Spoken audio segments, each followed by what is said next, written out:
As you said, Sadhguru, we are moving from the feudal, the medieval no. system to a modern system, and we would like both competence and integrity to be together.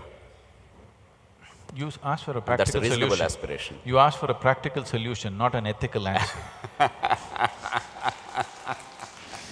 Now, we must understand the leadership as a whole in the last 200 years there has been a metamorphosis.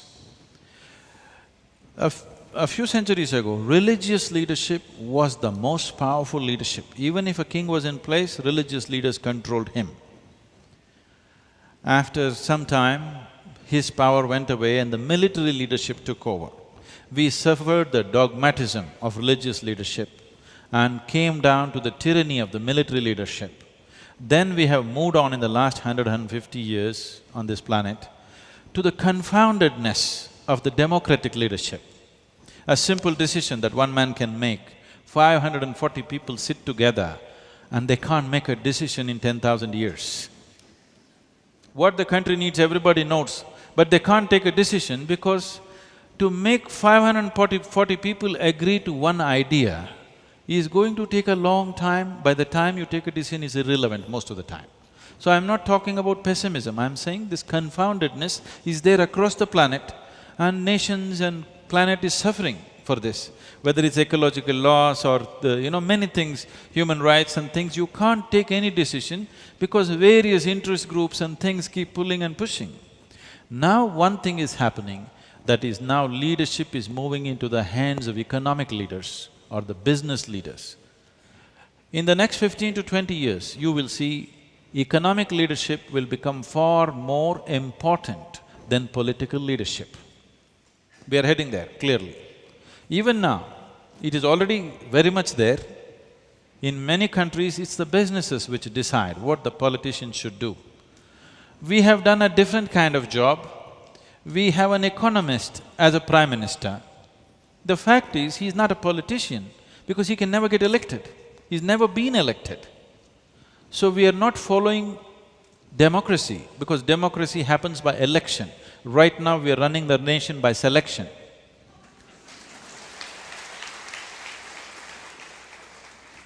Because we are trying… we have our own jugaad for everything, Across the planet, this is happening. The power is moving from political leadership to economic leadership. Here, economic leadership has not come to that level. So we have put an economist as a leader who has no political capabilities. In a democratic society, a political leader means if he stands up, 1 million people should stand up with him. Only then he is a political leader. Otherwise he cannot be. So now it is moving into the hands of business. Always we have seen business as vested interest. They have the tag of vested interest hanging around their neck. This is a responsibility, I don't know whether they will stand up to it. In the last 10, 12 years, I'm constantly in dialogue with economic leaders across the planet and also in this country, mainly because I see in the next few years the world will be theirs. But they have always been seen as vested interests because these are people who are operating out of personal ambitions. To transform them from personal ambition to a larger vision is the most significant thing we need to do right now. Because whether you like it or you don't like it, the power will shift from political leadership to economic leadership. If you don't shift it consciously, it will move from economic leadership to criminalization, because a criminal is a businessman. Personal ambition is what is driving him. But he doesn't go by the law, that's all the difference is. And now you see, many business people are also not going by the law because law is ambiguous and law is enforced ad hoc. It's enforced on me, not enforced on you. Now I think, why should I go by the law? I will also find some other way to do it. This culture is setting in. So if we do not shift this consciously, unconscious haphazard shifting will happen, naturally criminals will become leaders. You should not be surprised. People who have proper criminal records, if they become Prime Minister of this country in the next 20 years, you should not be surprised if we do not do anything about it now. That's the challenge, Sadhguru. What do we do? That's the precise question I'm asking. Because what do we do? I entirely agree with you, because If power goes to businessmen, that's not going to be the best answer either. As you said, they're going to be vested interest there, while they have to be No, partners they in the have whole. been vested interests. About 10, 11 years ago, in the World Economic Forum, I coined this word called inclusive economics. Since then, this word has been bouncing around in many places, even the prime ministers of the nations are talking inclusive economics. If a more inclusive way of approaching economics happens, a businessman is a good leader because the thing about the businessman is he's flexible. He doesn't believe anything. He has no qualms about anything. If the deal is good, he will do it. Even if he has to do a deal with the devil, he will deal with the devil. He has no prejudice. The deal is good, he will do it. I'm saying he is the most pragmatic man in the society, he is the businessman. But right now, he is driven by his personal ambition. To shift him to a larger vision is a challenge which last 12 years we have been actively working on. With individual people, we have succeeded phenomenally. And in the larger context, this is something very heartening on one level, is today if you meet the businesses of the world across the planet, like never before, there are many business leaders who are thinking how to do business in such a way that it will do some good to the world. It is very important, this, because a business activity means just this. If I make some transaction, it is beneficial to both of us. Only if it is beneficial to both of us, this activity will be sustained. If it's only beneficial for me, it will not go on. Only beneficial for you, it will not go on. Whether it's marriage or marketplace, this is true, isn't it? If it's only beneficial for one person, it is not going to last. Only if the transaction is beneficial for both, it will last. So in that context, the world moving towards business leadership is a good thing, but the business leadership has to mature and evolve, which needs to be worked at. And of all the types of leadership that I have mentioned, religious, military, democratic and business leaders, I have found personally, business leaders are the easiest ones to work with because they are willing to listen to something if it makes sense to them. Religious leaders will not listen to anything because they already got instructions from elsewhere. But Sadhguru, we need to do something fast because the kind of crisis we're getting into in this country, it's getting deeper. If you see the political parties, with all their imperfections, they held the country together so far, but now even they are breaking apart. They are simply breaking down. For a party to survive, you require ideas and idealism and agenda. You require committed leadership which is trusted, and you require the promise of power. Increasingly, in most of the major political parties of India, all these three are disappearing. Long ago, idealism and agenda have gone. Leadership, for whatever reasons, the respect is increasingly diminished. And as the slightest threat appears to their political survival, suddenly parties are catapulting, they're collapsing. So unless some quick decisions are made by the political people of the country, by the media, by the spiritual gurus, and by the citizenry at large, I'm afraid we're going to have some very tumultuous time. If you're looking for a solution, you must understand this right now. Even if it's a political leader, what is it that the people of this nation are expecting him to deliver? An economic answer, isn't it? They're not asking him to teach a philosophy. They're not asking him to give some teaching. They want an economic answer, yes or no? They want an economic answer. Okay, how can I do my business? Where can I get a job? What can I do? This is the question they're asking. So when this is the question they're asking, the leadership should have the necessary business, capabilities. The leadership in India has no clue what's business, you understand? They are still think they are law enforcers. Yes, they are on one level. Yes, they are policymakers on another level, but they have no clue how to do business. It's very, very important that we strengthen the business leadership and put proper laws At least first thing, if we cannot, rehaul or overhaul all the laws in the country, at least the economic rules. What are the ways you can do business, what are the ways you cannot do business in this country? These laws must be drawn up immediately, immediately. Every day you postpone, the well-being of the country is being postponed by years and decades. So, if you make this and encourage people, because in 1996 in India, only 3% of the population was employed, 97% was self-employed. So, we are essentially entrepreneurs. 97% of the population survive without jobs. We are great entrepreneurs, but we are only selling chikkadkai, half a kilogram of chikkadkai. This is our enterprise. And we spend a whole day, one person will spend a whole day selling half a kilogram of chikkadkai. But do not underestimate this half a kilogram, because to sell this half a kilogram, he understands where he should stand, what he should say, what is the current politics, what is the latest cinema, he knows everything and he quotes things and he markets his chikkadkai. Yes or no? So I'm saying there is this capability in the country, but we are trying to module now an economic model. For whatever reasons, I'm not going into the philosophy of it, the communistic way of existence, the socialist way of existence has collapsed.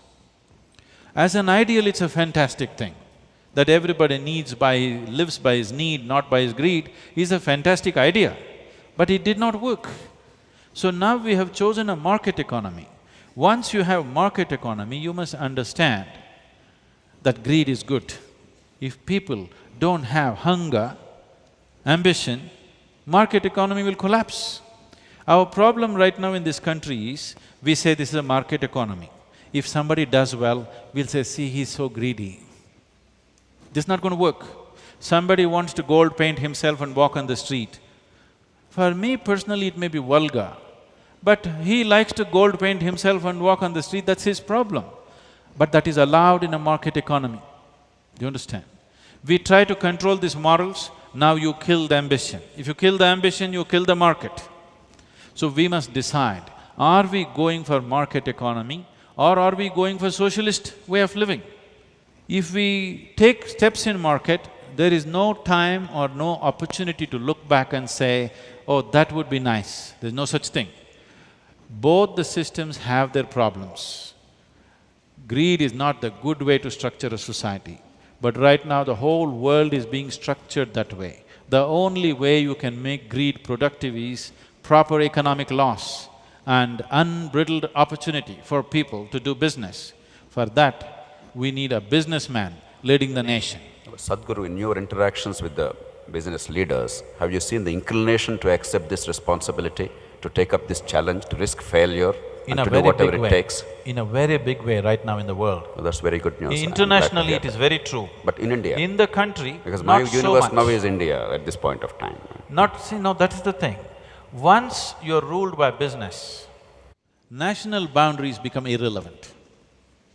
This happened in 2007 or 8. I was at Davos. This is Pakistani breakfast.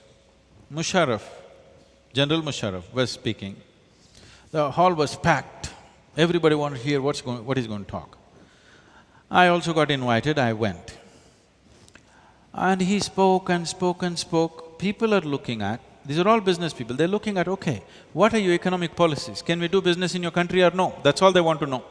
But this man went on saying how he knows how he is a great leader and how his leadership did this and that, and he was giving leadership lessons to everybody. Every one of them is a leader by himself. But he was giving leadership lessons, and the whole time, 2-hour time, he spent 1.5 hours. And then there was no time left, so he said only one question. This was supposed to be an interactive session, but he did all the talking. Then I raised my hand, because I had already met him previously. He said, okay, you. So I stood up and asked him, see, right now India and Pakistan, both of them We are actually not developed countries. We like to call ourselves developing because we're developing for too long. Forever if you're developing, you're not a developing country, okay? If you're developing somewhere, you must become developed. I said this is happening for too long. The reason is, one major reason is, both the nations are spending enormous amount of money on this defense and nonsense. If India and Pakistan had known these issues, both the countries probably would have prospered by now. But somehow we couldn't keep that nonsense down, we fought all these years. Just 3 wars are not the thing. Preparing for the war is a horribly expensive process. I said, see, you don't expect the religious leaders in your country and our country to come to any agreement. It's waste of time doing all these interfaith meetings and things. Anyway, they will pretend and go home and they will preach their own thing, okay? Two military leaders cannot agree because we are pointing guns at each other, we are trained to shoot. Political leaders cannot agree because that'll make them lose elections. But a business person has no issue. If there is a good deal in Pakistan, every Indian businessman will go and do deals in Pakistan. If there is a bridge to be built, for a $1 million bridge, they're offering $2 million, half of Hyderabad will go there. So I said, see, the first thing is, let's open up the business. If you open up the business, if daily transactions are happening, my people are on that side, your people on this side, my money there, your money here, I wouldn't want to bomb your country, you wouldn't want to bomb my country. Gladly that's beginning to happen now, this transaction, business relationship in India and Pakistan. Because national borders will go away, that is very important. On the longer run, it is very important national borders get diluted. That is when armies will come down. That is when the potential of fighting on the planet will go down. That is when development will happen indiscriminately, according to capability, not according to national identity, isn't it? So this transaction should happen. And just previous day he was talking about how he's for peace and how he's looking for this and that, looking for support and money, but he forgot all that and he burst out. He said, how can we do business? You know, my dear friend, somebody mentioned name, he died in my arms in the war. I named my son after him because of that. We have spilled blood, we have lost people. How can we do business? We cannot do business. International press was amazed that this man just came out and said, we cannot do business with each other, being the head of a nation. But if we started doing business, don't do any of these… all these parlays which are very expensive, politicians meeting, anyway it's a foregone conclusion, it's not going to go anywhere. Do business, as much business as possible. You will see people will forget who the hell is a Pakistani, who's an Indian.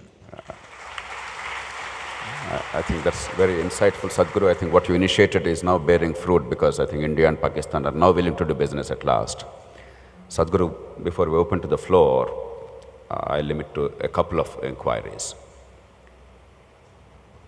We have, as you often said, great technology and vast resources today, better than ever before in any other generation. But as a society, as a country, we seem to be very poor in organization. Oh, you don't talk about that. I'll give two specific illustrations to make this point, so that that line of inquiry can be pursued further. Finland, the tiny Scandinavian country, tiny in terms of population at least, it had every single birth and death registered 500 years ago. It's a haven for genetic research today. Even today in India, in any city, let alone small towns, we cannot claim that every birth and death is registered. It doesn't cost money, it's not a technological issue, organization. But a more important example, every year roughly about 200,000 children are born in this country with preventable congenital abnormalities, birth defects that could have been prevented largely because of two reasons. One is a viral disease called rubella. If only every girl child before pregnancy or before marriage is given that vaccination, there's a fully effective vaccine. Thousands of these serious deformities would have been prevented. It's not costly at all. And the second is consanguineous marriages in South India. we have this very sorry tradition of marrying cousins without realizing the consequences in terms of genetic… We don't want our property to go to somebody else. I know. But if only we had organization to make people aware, it's not even a question of money. If only efforts are made in that direction, vast amount of good can be done. So how do you promote outside of business? Business is an area where organizations are improving. But outside of business, except Isha Foundation and a few organizations, very few are actually able to organize well to be able to deliver exceptional outcomes. What can be done to really promote specific, well-directed action based on organization? Somewhere, can I say something? Somewhere in your mind structure and in the minds of many Indians, particularly middle-class Indians, business is still a bad word. This must go. I'm saying even delivering the vaccine can be delivered by a business. It will be delivered much more efficiently, properly, and if they don't deliver it properly, you can ask them. You can demand that you want it because you paid for it or somebody paid for it. Right now, because it's a government agency or it's a social organization, whether it's Isha Foundation or somebody else, because we are delivering it as charity or as service, people cannot demand, why have you not done this? If it was business, they would have asked, why have you not done this? Otherwise we won't do business with you, we'll do business with somebody else. We'll buy the vaccine from somebody, not from you. So, business is not a bad word. Social organizations like ours and so many others have become necessity because one thing is, administration is not able to perform the duties that it was supposed to perform, like health, education, nourishment, ecology. This is not my business. Like I went I went somewhere and this big professor from Harvard University comes and says, "Oh, you are that amazing tree planter?" I said, "No, I am not a tree planter." He said, "No, you planted so many million trees." Yes, I did, but I am not a tree planter. My work is to make people blossom, not to plant trees. The administration should have planted the trees. They didn't plant, so when I have time, I'm planting. So, planting a tree, building a school, building a hospital is actually not my business. It should not be if the nation is functional. These are things the administration should do if it is that kind of medicine, if there is that kind of a Medicare system. Otherwise, businesses should do. Now, first thing if you say business in health is, you will say they will exploit, they will charge. Do you know how much this hospital is charging, that hospital is charging? It's all true. But now, if 10 hospitals like that came, market, demand and supply would bring it down to reasonable levels. Right now there's only one good one, so they're charging astronomical prices. If 10 like this came up, you would choose where to go, where it's sensible to go, isn't it? And proper laws to see that they don't misuse and exploit this capability. So business is not a bad word. Social organizations can fill in the gap for some time. They can never be a total solution. I'm saying Isha Foundation is not a solution for all the problems of this nation. If 1,000 organizations like this come up, we function very efficiently with absolute dedication, but still I'm saying this is not a solution. This is only a patchwork, this is only a band-aid for a cancer. The problem is so huge. We do little things and people think you're doing great things. I just tell them, what is a great thing? The problem is so big and you do little thing and it's a great thing. Why? Because nothing has been done. Because nothing has been done, the little thing is a great thing, isn't it? However dedicated we are, however capable we are, social organizations are not the ultimate solution for nation's problems. Once we have taken to market economy, we should allow the market and the forces of the market to function, and the market should be guided by appropriate laws so that it doesn't lead to too much exploitation. That is the only way, because we have chosen market economy. We cannot go back to socialistic ways of functioning on one level, market economy on the other level. It'll lead to confusion. Right now, that is what is happening in Indian minds. They're confused. They don't know whether to make profit or to make charity. I'm saying, let the business be structured in such a way, if I do business, naturally everybody must benefit. This is the rule of law. This is the role of law, that law should be structured in such a way, the laws of business should be structured in such a way, if I do business, everybody around should be benefited, not because of my charity, because of the law. That's wonderful, Sadhguru. That market principles must be applied and competition and choice must be the cornerstones, even in socially productive work of this kind. I don't trust people's morality. I don't trust people's ethics. I've seen enough of it and I know in how many ways it can be subverted. That's why I'm saying the law must be clear and law must be enforced. And that's a powerful message, Sadhguru. One last question before we leave it to the floor, Sadhguru. We are all proud of our own culture, tradition, our history, our philosophy. After all, each country is proud of its own past, and we probably have greater claim to some exceptional accomplishments as a society and civilization. But there are two problems that are recurring in the modern context. The first is, even in the minds of people of our background sitting here, otherwise enlightened and liberal, there is this moral neutrality to inequality by birth. While we treat people who don't have an opportunity because of circumstances, because of poverty, with a lot of kindness, with a lot of compassion, we do not realize that those children are entitled to the same opportunity that my child is entitled to. It's simply alien, it appears to me, to our culture unless a very strong message goes consistently. Unless everybody is allowed to rise, everybody will fall eventually. The second deficit appears to be, more or less as a corollary of this, a trust deficit, an incapacity to recognize that there is a common fate binding all of us. Politicians blaming bureaucrats, bureaucrats blaming judges, judges and politicians and bureaucrats together blaming media, all of them blaming somebody else. This is a blame throwing and treating the other fellow as a nuisance and not being able to look at the bigger whole and our own role in making the bigger things happen seems to be a very special Indian problem. What do you advocate, Sadhguru, to address these two challenges?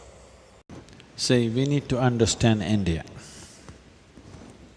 The problem is, we are trying to look at India through a Western education window. Right now, all the educated Indians, somewhere there is one window of Western education, rest of it is total chaos. And we like chaos. We are a colorful mess. As long as you're not trying to work with somebody, Indians are fine. Because everybody is a genius by himself. But you can't organize a genius and get results. By themselves they're good. You try to put them together, there's a big problem. So what India is why it is like this is, I already mentioned this in passing. One thing is, India does not have beliefs and India has never had moral code. See, every other nation has strict moral code, people feel guilty about certain things. An Indian can just do just about anything very happily. Do you understand? I've had the misfortune of sometimes closely interacting with some very famously corrupt people right now in the country. When I really looked at them closely, what I saw was, they did not even think they're doing something wrong. So your ideas of morality, ethics, they're shocked that you're saying, you're complaining, after all I become a minister, shouldn't I make some money? What are you talking? I'm saying they're not even… they're surprised that you people are complaining because India has never had a moral code, but still people remained in a certain way because there was a spiritual ethos. People told you, everything is your karma, whatever you do, there will be a consequence. And people stirred up certain other dimensions within you. Every generation had people who would stir up this possibility of consciousness within you. We operated out of continuous stirring up of consciousness, never morality. Now we have come to a place where in the last few hundred years or few generations, nobody has come, I won't say nobody, not enough people have come to stir up consciousness. And consciousness has gone low, no morality, we are between the two cultures, we are falling in the gap. We have lost our way of keeping ourselves in check, but we still cannot take on Western way of strict morality. And we are falling in the gap in between, that's where we are. See, right now, it's seriously happening like you said yesterday's election results and everywhere else, whether it's Bengal or UP or Tamil Nadu or wherever else. Gradually in India, there is no party which you can call as national party, all regional parties. As regional parties becoming more and more powerful and they sweep the state and national parties are completely routed, I'm not trying to pitch for them because there is nothing to defend them, okay? But whichever way, whatever they may be, for the long-term interest of the nation, it's very important two or three national parties must become strong. Otherwise, after 25 to 50 years, we will wonder, why are we one nation? Suddenly one chief minister will become prime minister. A chief minister who is chief minister for 10 years and frustrated with his chief ministership wants to become a prime minister. When he sees there is no other way to become a prime minister there, he will become a prime minister here. Yes. And already some serious attempts in this direction have been made in the past in certain states. If we value India as a nation, it's very important that we must strengthen the national parties. How to join these parties? Both are a mess. That is a real problem, what to do. But what we need to understand is, there is people, there are parties, and there is administration. In Indian mind, these three things are distinctly separate. This distinction should go. There is no people, party and administration. There is people, people and people. This is what a democracy means. People who are sitting here in this chair, tomorrow could be walking the street campaigning for a party, day after tomorrow they could be in that chair. This is what democracy means, that you are here today, tomorrow you could be there. So this distinction has to go. These are all easier said than done, to remove these distinctions, to make people understand, because how many people can you even talk to in this country? Because you know only 2 languages. Yes? Maybe I know 3 languages, but how many people will you speak? There are 16, 24 languages in the country. Who are you going to speak? Who are you going to leave out? So there are these issues, but it is very, very important.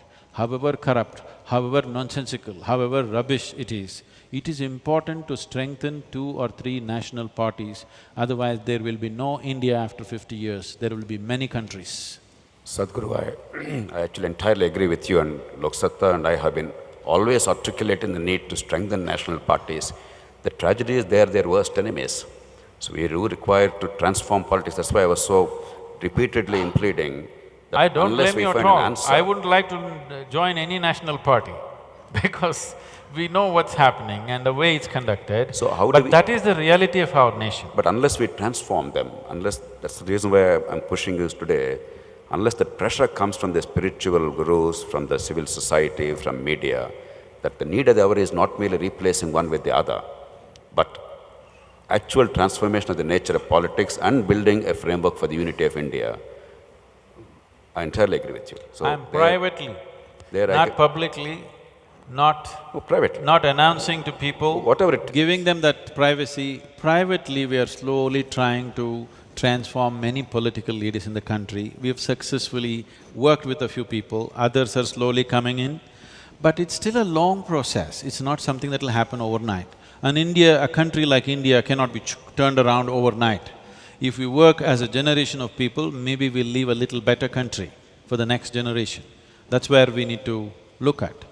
The most significant thing right now in the nation is, people have come to a place where they're willing to give up their caste, creed, ideology, everything for economic well-being. This may be described as greed by certain people. I see it as a possibility. There is only one ethos, everybody wants to do economically well.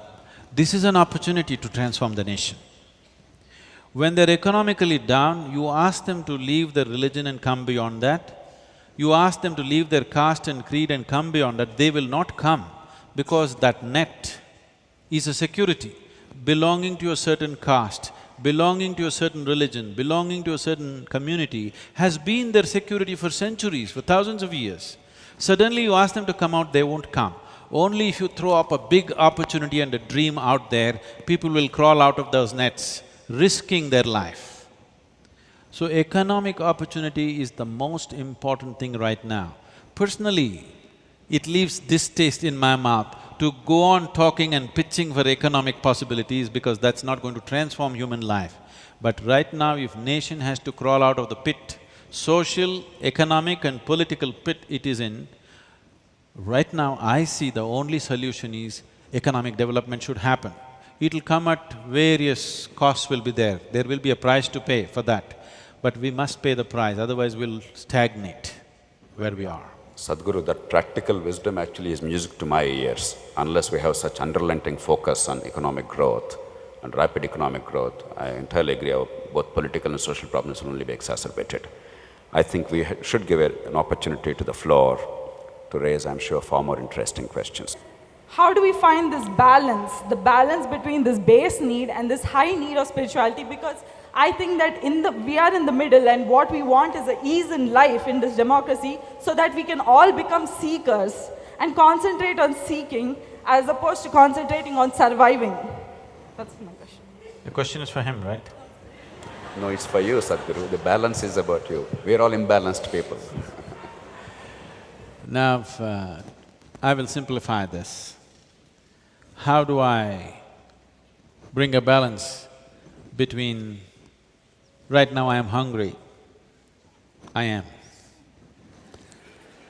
Right now I am hungry, how to fill this and how to attain to the highest goal, whatever that is, mukti or liberation, or how to fill my belly and how to meditate. How to make these two things happen? You are addressing it as if they're two separate things. Do not address it as two separate things. You are a human being. You are a human being who's come with both the needs. But when you're hungry, if I ask you to meditate, you are not going to meditate. Will you?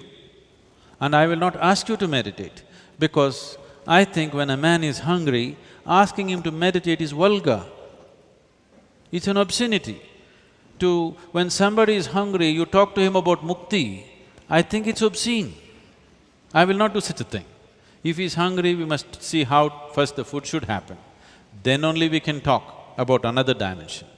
So do not look at it as two separate things, but physical need is an urgent need. Meditation, you could postpone it to tomorrow. Dinner you must have today, isn't it? So economics is the need right now, because half the population has still not eaten properly yet. You can talk meditation only to those who have eaten well, not to those who have not eaten well. We don't do such things. That is why Isha has a spiritual aspect and a social aspect. I don't like to do the social thing. If the administration has taken care of all the social needs, I would like to do just the spiritual part. But if I do just the spiritual part, I will leave out half the population. So I am doing the social thing with them. So do not separate it. If your stomach becomes full, immediately the other need will naturally come up within you. I don't have to tell you, you meditate. You will start looking What do I need to fulfill my life? Because this is the nature of a human being. If you came here as some other creature, stomach full, life settled. Once you come as a human being, stomach empty, only one problem. Stomach full, 100 problems. So, once your stomach becomes full, you will seek other things. You don't have to be told. You will seek anyway. Then other things will come anyway. That's why we are talking so much about economics right now. I think there is a hint from Sadhguru that we should wind up because he's hungry. Who is next? No. Who is next?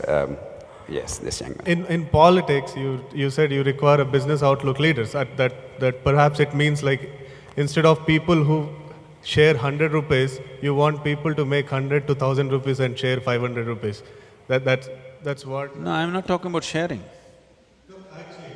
See, he said, politicians have spent some 500 crores something. I said, no, they have invested. So, but the problem is, it is a business, but it's an illegal business. There is no law monitoring it rigidly enough to make it a legal business. Now in the United States of America, right now, Barack Obama and Mitt Romney are going around the country raising millions of dollars for their election. But it's a legal business. If he takes $1 more illegally, he'll go to prison. We just have to do that, isn't it? Right, Guru. Coming to my question, it's like there's been this bipolar elections. I went to the campaign because, motivated… You must arrive at the question quickly.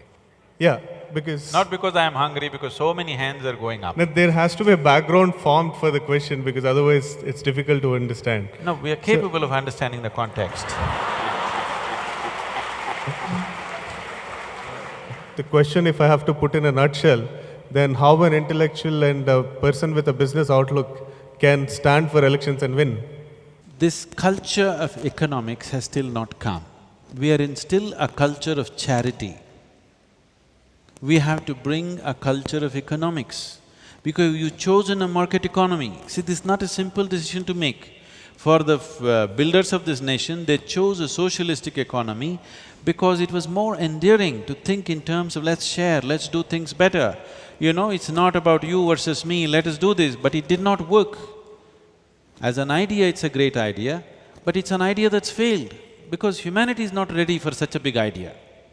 Right now, we have come to a much grosser idea, okay? Market economy is a gross idea, very crass way of existence, but it's working better than the very refined idea. I'm interested in making it work because ideals on an empty stomach means nothing. I know 400 million people in this country have not eaten one good meal in the last 10 days, probably. So when this is our condition, ideals are a taboo. I'm saying this to him. Ideals are a taboo. Nobody can have the luxury of having ideals. We just have to do what's needed. After everybody has eaten, then we can talk what is our ideal, what is our philosophy, what is our ethic.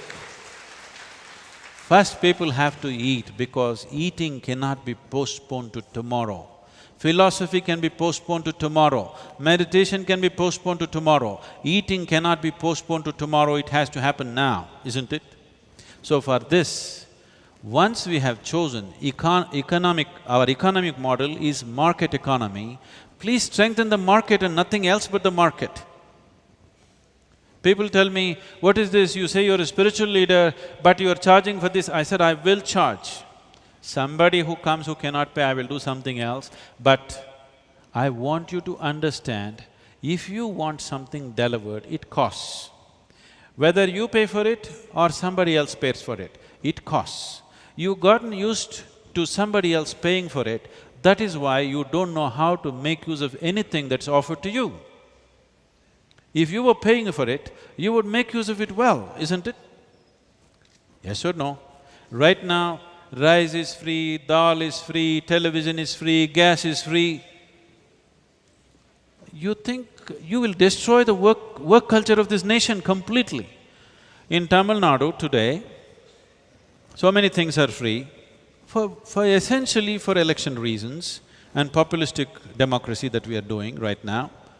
Yes, when somebody doesn't have anything, you give him something, it's great. But instead of giving something, even if it causes suffering, if you create opportunities where everybody could make money and have the necessary power to buy it, it would be better. Because today, this started from Andhra Pradesh, that's why I'm telling you. Rice came at 1 rupee. A 10 rupee rice, if you give it at 1 rupee, who is paying the 9 rupees? Who's asking this question? I'm saying you have chosen a market economy, you cannot do this. It may sound cruel, but there are poor people. The first thing is you are enjoying poverty, this is the biggest problem. Religious people enjoy poverty because they want somebody to serve and go to heaven. Now, businessman does not enjoy poverty, he wants everybody to have purchasing power because otherwise he cannot run his business.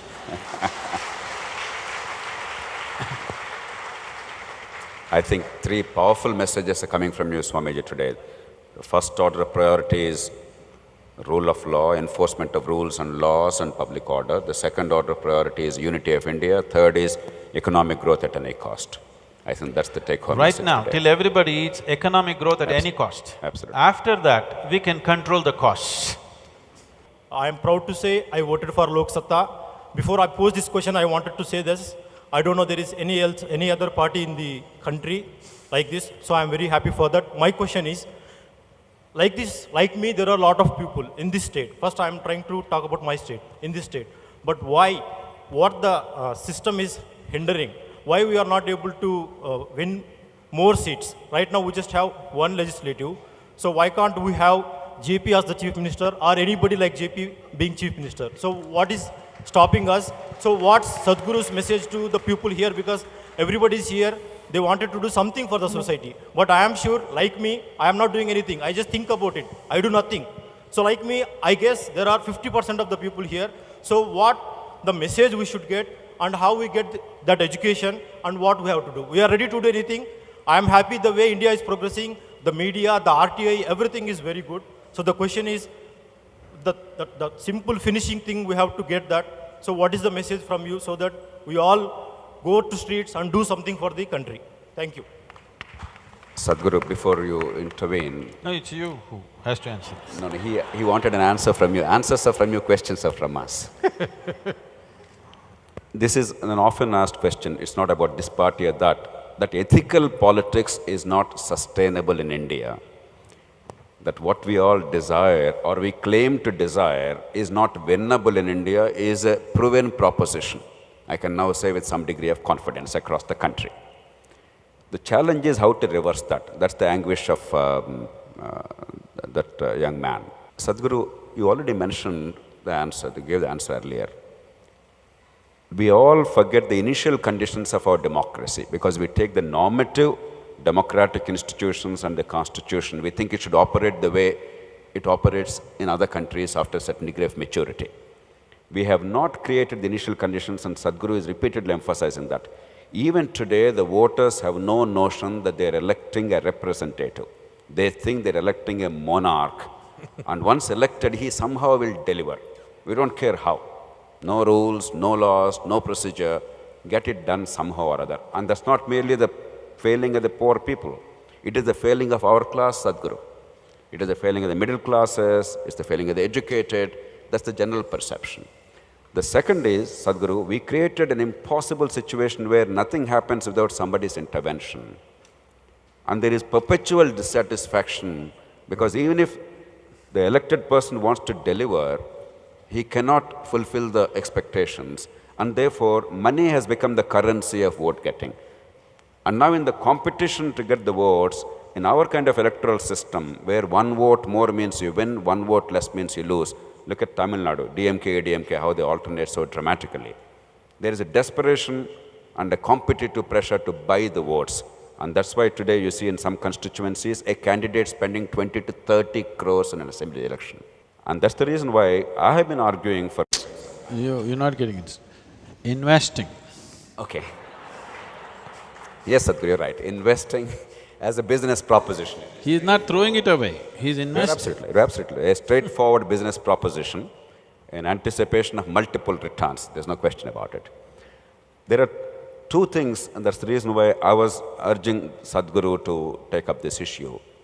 One is we have to bring what is the definition of the community is a challenge, but whatever it means, localize power so that citizens are empowered and they understand the limitations of power. Today, because they have no power, they have no responsibility either. Localize power and make them masters of their own resources, but hold a danda so that things don't go beyond a point. And the second is a bigger thing at the national level. Unless we push the political parties, the big national parties, Sadhguru, in the large states of India, UP, Bihar, Bengal, now Andhra Pradesh, Maharashtra, Tamil Nadu, the 6 largest states of India, the 2 grand national parties of this country are more or less decimated. Andhra Pradesh, now it's pretty close to that. The other party was never there. In Maharashtra, both are playing second fiddle. Elsewhere, they are not a factor, which is a unique feature. We are thinking it's normal, it's absolutely unnatural. These parties, once they fall below a certain threshold, they're disappearing in state after state. With the recent fragmentation, this will only get worse. Now is the time for us to make them realize that there's a different way of electing our representatives, where this kind of money pressure is not there. One possibility is, with certain checks and balances, proportionality-based system. Another, at least at the state level, is directly electing the leader. There are models, but we have to now build a consensus and make them realize. Meanwhile, no matter how many hardships we have, once the goal is clear, we have to keep on fighting. I don't see a short-term alternative unless the Sadhguru and many others, they use all their formidable spiritual and temporal influence and authority to move the country in the direction that we all desire. Sadhguru. In that effort, last 4 years I've been striving to put all the spiritual leaders on one platform. This is called the Confederation. It's even tougher than NGO leaders, I thought, getting them together. Confederation of indigenous spiritual movements. We're calling it as Guru Sangamam, putting all the gurus together. I don't want to talk to you about my experience, okay?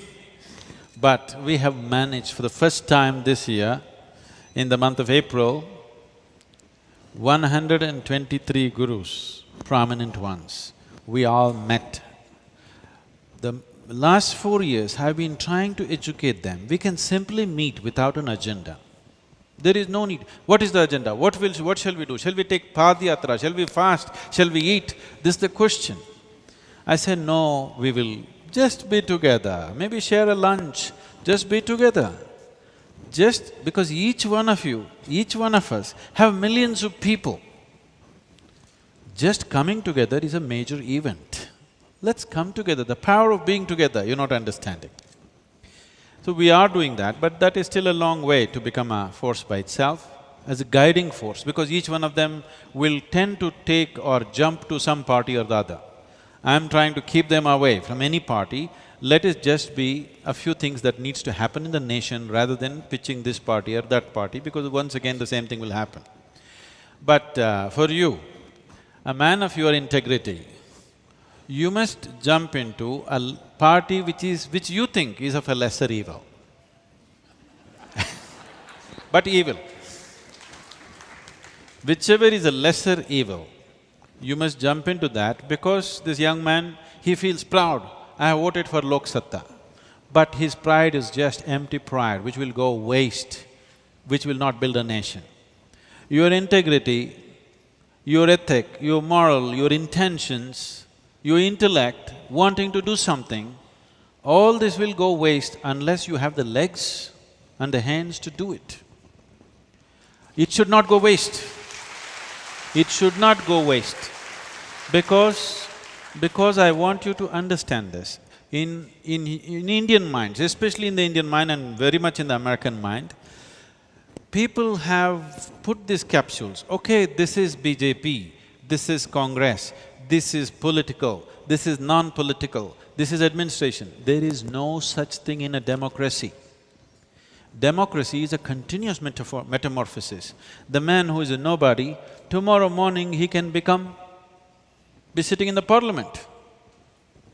This is the possibility and this is the beauty of democracy, You will destroy the beauty of that by getting identified with something or the other. And you will destroy the power of that by getting identified. So, if you have integrity, if you have capability, if you have competence which can make a difference for the people of this country, it's most important you get into a place where you will be most effective. Not just enjoy this satisfaction, I voted for integrity. No, you voted for integrity but against India. You vote for India. You don't vote for integrity, you don't vote for world values, you don't vote for morality, you vote for India. What's good for this country, that is what you vote for. Sadhguru, I agree with the broader point that all of us are political. Politics is not a dirty thing, and I'm glad that you're making that point as a spiritual leader. Unless we recognize that we're all in politics, you like it or not, in some form or the other, doesn't mean that you contest, doesn't mean that you're a member of a political party, doesn't mean that you aspire for power, but you actually aspire change. You must aspire for power. Because if you don't aspire for power, I understand that you have no intention of doing anything for this country. Oh, that I agree. That's even more music to my ears. But I'm now trying to push them up to a point. Why I'm speaking like this is, in Indian minds, particularly middle-class minds, people who can read newspapers and watch televisions, in these people's minds, business is a bad word, power is a bad word. No, these are not bad words. These have gotten into bad hands, that is the problem. These are good things. That's a terrific message, Sadhguru. Who has the microphone? My problem is, I have a longing to do something, but all my energy and my time is expended to satisfy my definition of my personal and my family well-being. How do I break my vicious cycle and seeking a solution? Thank you. Sadhguru, you are the best this person is to a answer. satsang question, this is not a… As Jayaprakash already said, your well-being is not independent of the social well-being. Your well-being is not independent of the national well-being. Your well-being is not independent of the global well-being. If you understand this, you will operate more sensibly. I'm delighted, Sadhguru. If I may just add, we should do something beyond what appears to be immediately necessary for ourselves, not because we are very charitable or moral, but because the mosquito in the neighborhood, which has bitten an urchin there, will enter your home no matter how wealthy you are, no matter how successful you are. They've meshed up their house, they've completely meshed their house. But you still have to open the door, you can't imprison yourself forever. And it'll bite you and transmit the dengue virus to your child, because mosquitoes are truly socialist. Sadhguru is talking about how terrible socialism has, damage socialism has done to us, but mosquitoes are truly socialist. They do not respect rank or tradition or power. We need it for ourselves, not because of a higher goal. I think that's the best message. I can tell you a way where mosquitoes will not be interested in you. Really. If you take off salt from your diet completely, mosquitoes will not be interested in biting you. Many may believe that that's a worse life than having mosquitoes bite you, Sadhguru. Yes. Who has the microphone? Why don't you sit with the financial minister or prime minister and ask for some amount of money to locate the right education schools like Isha, or whatever it may be, to educate the right people, the education to the people. Why don't you sit with the Prime Minister to locate the right schools all over the India? So because you are saying this is really need, the economy or political, whatever it may be. If you are right, if your experience is right, why don't you do that? This is my question. You're asking Sadhguru? Yes, Sadhguru.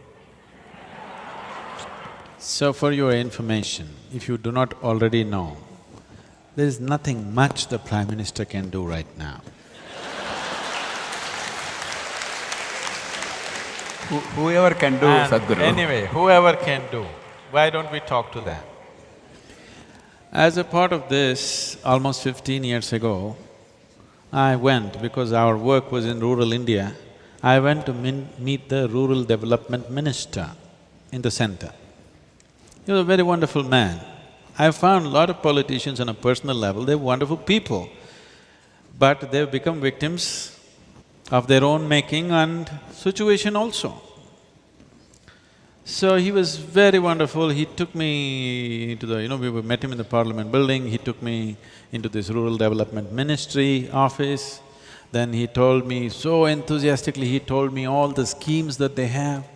I sat there for 3 days looking at all the schemes that were relevant to make a difference in rural India. These are extremely well thought out schemes. Whoever made these things thought through everything, made fantastic plans. You must have access to this as an IAS officer at one time. I was surprised that somebody has been doing phenomenal work. They've done great work. And then after looking at all this, again I went and sat with the minister, this is fantastic, when is this going to happen? He said, last year we had 14,000 crores left unused because nobody is coming forward to do this. Fantastic schemes, there is a budget. You can't ask for anything more. We know what's the solution, we have worked out the solution in entire detail and there is budget, but nobody is there to do it. This is the country you're living in. Even if the Prime Minister has the intention, he cannot do much right now because there is a whole system. So instead of going on trying to revive a system which is cancer-ridden, to deliver goods to the people. I was on dais with some local ministers in Tamil Nadu, and somebody gave me information. I said, out of every rupee that is spent in the government schemes, only 12 paisa reaches the project. On the way, this much goes away. The minister who's sitting next to me said, Sadhguru, no, not 12 paisa, it's only 4 paisa. I said, well, you must be in the know. And I corrected myself, no, not 12 paisa, only 4 paisa out of a rupee is reaching the project. 96 paisa gets lost somewhere on the way. If 4 paisa got lost, we can say, okay, let's go on, let's revive the system and make it happen. If only 4 paisa is being delivered, that is not even a system, isn't it? Even if you throw it in the air, 4 paisa will fall in your pocket. You don't need a system for this. If only 4% is reaching it, you cannot call it a system. That is why I'm going on talking business is because businesses can deliver. When we say business, we are talking about a completely new system. And right now, the whole country and the world is fired up to be economically successful. This is the right time to change the things. As many things as possible, as many services as possible, including giving birth certificate, give it to private agencies, okay? Put stringent laws. If they subvert, something else will happen. You will see, they will come looking where a baby is born and give birth certificate. Yes or no? They will come looking and give it. If there are 10 agencies in this town, there will be a competition, they will be looking, when will you have birth in your house? The moment you're pregnant, they will already book you up. Yes or no? So, I am talking about changing the entire system because there is a point till which you can repair something. You bought your Maruti car in 2000, it's 12 years, you've used it extensively, but still you can repair. You bought your Ambassador car in 1950, it is better either you buy a bicycle or walk, or if you can afford, buy a new car. You can't go on fixing it because fixing it becomes more expensive than putting up a new system. This system that we're talking about, the economic module which we have already chosen, market economy, doesn't cost to establish the system. There is no cost to the establishment. You just have to make the laws and leave it to the people. Right from there, from that village itself, answers will come. Right now, everybody is looking to Delhi for answers, schemes and schemes. They got all the answers which can't be delivered. Sadhguru, I think we'll take the last two questions so that… We understood that there should be an economist or a businessman should be a leader, right? That is what we are trying to understand here. Now, my question is… No, I'm not only talking about a businessman becoming a leader. I'm talking about business moving into the leadership. There's a difference between the two. For example, you said, Guruji, you said that any businessman, he won't have prejudice or he might not have any morals or… I don't know. What I think is, any businessman will definitely have his own ethics and morals, he would be running his own business. No. I'm telling, I do not trust anybody's ethics and morals. Nation doesn't have the patience to check your ethics and morals. We need laws which are enforceable, 100% enforceable. This is the problem, this is a serious Indian problem, what you're saying.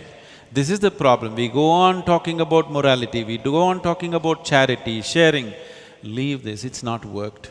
That is socialism, it's not worked. Isn't it? It worked only when there was strong bonding in communities. Among their own castes, among their own creeds, they supported each other, they shared and they did things. That bonding is gone. Now that system will not work.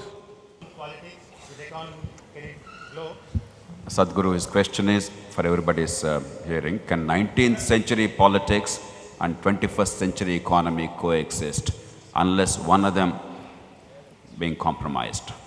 It is very wrong to think we are doing 19th century politics. We are doing 20th century politics. You're just having a taste of 21st century politics and it's leaving a distaste in our mouths. So this is 21st century politics. Never before anybody had ever imagined for an assembly seat, somebody is going to spend 25 crores or 50 crores is an unimaginable thing even 10 years ago. So it is purely 21st century politics, not 19th century politics. The question is, what are your views on Anna Hazare? Sadhguru, he asked you, I'll certainly give my views if they ask me, but Sadhguru, you must respond. My interest is not Anna Hazare, my interest is nation.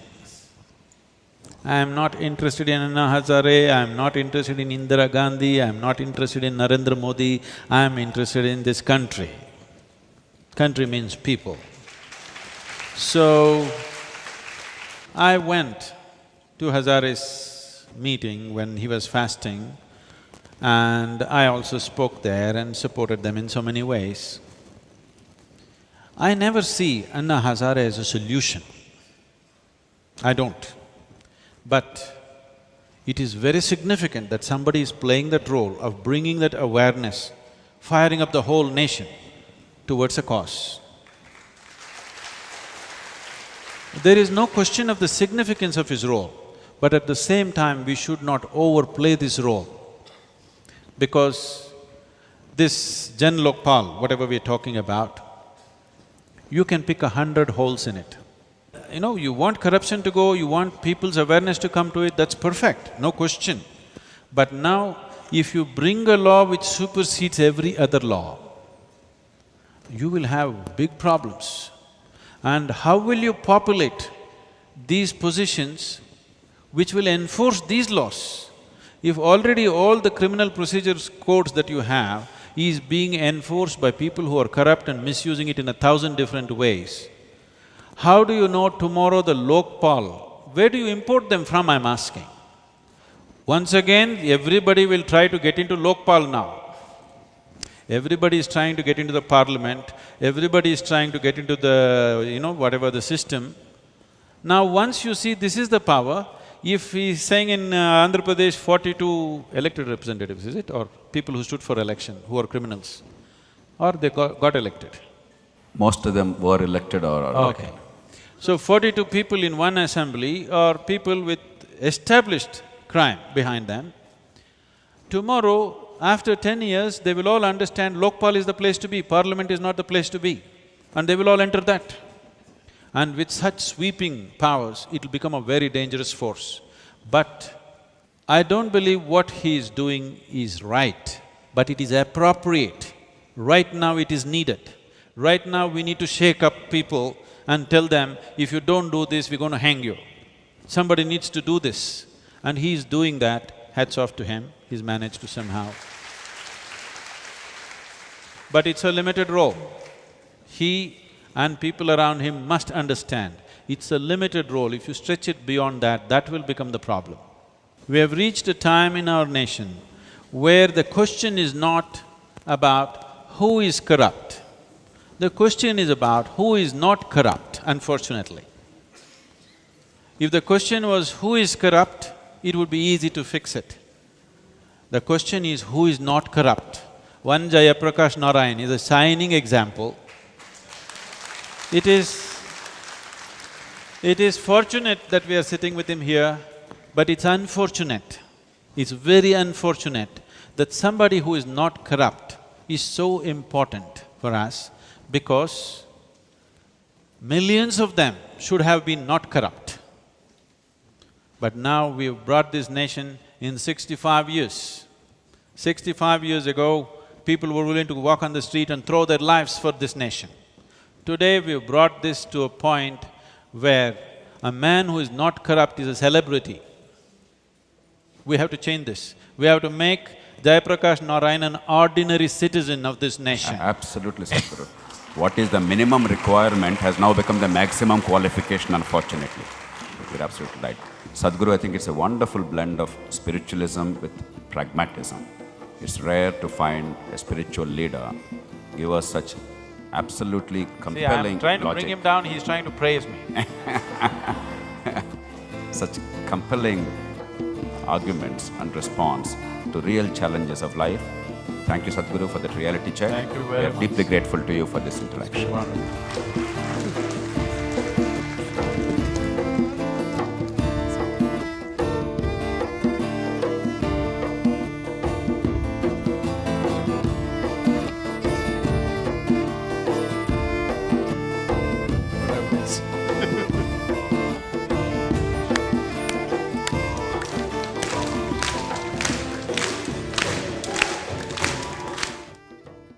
You are my perfect mirror, you show me what I'm not.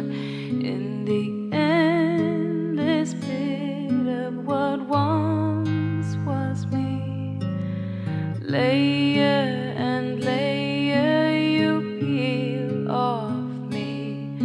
The pain it is, but the joy it brings. So thank you for showing me what I'm not, for showing me what I could be. Thank you endlessly.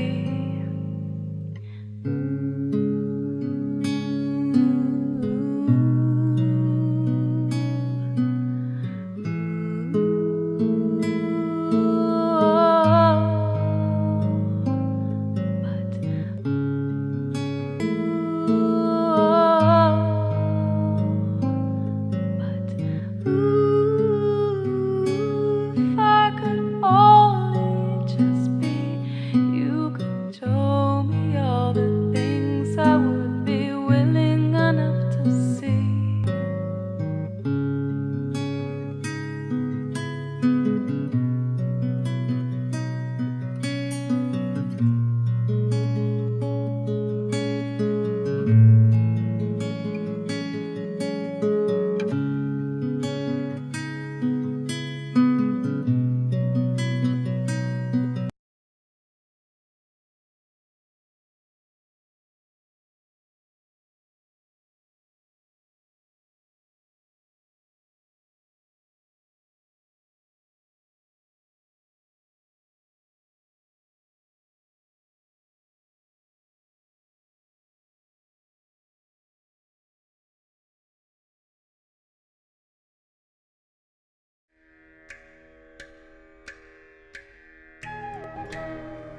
Sadhguru, a Grahastha yogi, carries the same intensity, insight, wisdom, and passion as the ancient sages to bring well-being to every individual.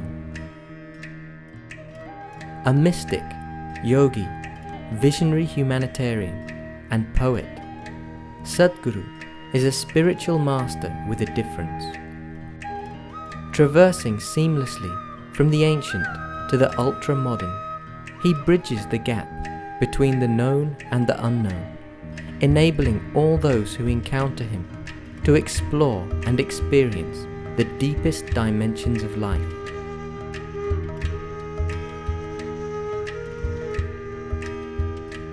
Making a clear break from mere customs and rituals, Sadhguru presents the inner dimension in a scientific manner as it is relevant to our times.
Jananam sukadam maranam karunam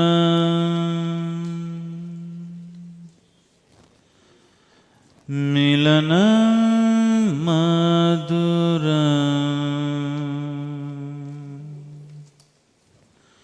smaranam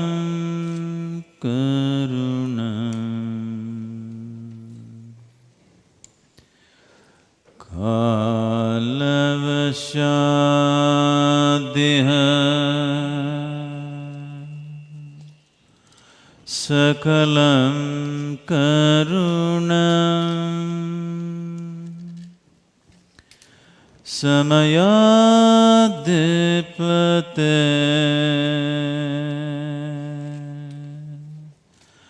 akilam karunam. Good evening, everyone. Sadhguru, it's a great opportunity and honor for me to interact with you. In many ways, there can't be a greater contrast between two individuals. At least in appearance we are. You from a very urbane and very sophisticated background. I grew up in a village in Telugu medium. And you are in the spiritual realm. And I'm anything but spiritual, I'm in the completely temporal realm. I built all my life around the principles of rationality and logic. In some ways, this is a collision of the two frames of reference. And I greatly look forward to learning a great deal from you and getting a lot of insights as to how to manage this synthesis. In some ways, you are the thesis and the antithesis. So hopefully a synthesis will emerge today, Sadhguru. Sadhguru, with your permission, I would like to broadly explore 3 or 4 themes The first is about what is right and what is wrong, and what is good and what is bad, and what is morality, what are taboos, and what is the role of values and the role of institutions. That's one broad subset of themes. The second is, as the blurb said, politics and corruption. You cannot escape those two things, unfortunately, in India today. Therefore, politics and corruption, without going into party politics, but the broader issue of politics. The third is our nation and our society. And the fourth is this collision of spiritual and the temporal worlds. Oh, you better be ready for a whole night then. If I may start off with the first line of inquiry. So when you are a person of religion, you were given certain edicts, what is good, what is bad, the 10 commandments, the do's and the don'ts. But in ordinary life, for most people, particularly in the public domain, to distinguish between good and bad seems to be increasingly difficult. I've always held that there are two realms, the individual gain, and the second is the public good. If one is clashing with the other, if my personal gain is clashing with the public good, then that is something bad. If both are in harmony, then that is something good. That seems to me to be a workable definition of what is good and bad for ordinary interaction between the citizen or individual and the community and the society. What are your thoughts on that? See, once you start a debate as to what is good and what is bad, actually in reality, this debate can go on forever without coming to a conclusion. Obviously, you have debated this within yourself and around yourself for many years, and still there's no conclusion. And believe me, people have been debating this for thousands of years, and still there is no conclusion. Why this is so is, generally, this starts from within the family, that is, people who have the authority within the family. If you really carefully look at it, essentially it boils down to this: what I do is good, what you do is bad. That extends to the society, to politics, to various things. Whoever is in a position of power, who is in a position of dominance, they may not spell it out so crudely, but in so many ways they're telling you, what I do is right, what you do is wrong. So ultimately it becomes about whoever is in a state of advantage is right, whoever is in a state of disadvantage is wrong. Well, that principle is the basis of all exploitation and all the ugliness that you see on the planet. So instead of starting a debate on what is good and what is bad, I think what we need is what is appropriate and what is inappropriate to our times, to our society, to our existence here, to our level of economics. What is right and what is appropriate and what is inappropriate. Now, if… I'm just saying for example, we are a rich nation because if you have 29 rupees per day, you are rich in this country. We are one rich nation, another rich nation is United States. So between these two, if you compare, what may be right there is not right here, because the conditions are not same. People's lives are not same, culture is not same, people's emotions are not same, people's wants, likes and dislikes are not same. So what is right there may be completely wrong here. What is right here may be completely wrong there. So within the nation, when we say a nation, we believe we are all Indians, but here everybody has an opinion of his own. It will be fanciful to think there is one person here who doesn't have an opinion of his own, who goes by Indian constitution. There's not one single person like that here. Everybody has their own opinion, their own twist of what is right and wrong, isn't it? 1.2 billion people, every one of them has their own opinions. Two people cannot agree as to what's right and wrong. So instead of looking at right and wrong, if we start looking at what is appropriate, okay, these are our conditions, this is our life, what is the most appropriate thing to do right now? Tomorrow if our conditions change, the appropriateness changes, then there will be no clashes. Constantly the clash between the previous generation and this generation, between one human being and the other human being is, Your ideas of right and his ideas of right are so different. Parents and children are fighting, administration and people are fighting, management and union is fighting, simply because your ideas of good and bad are very different, and it's always different.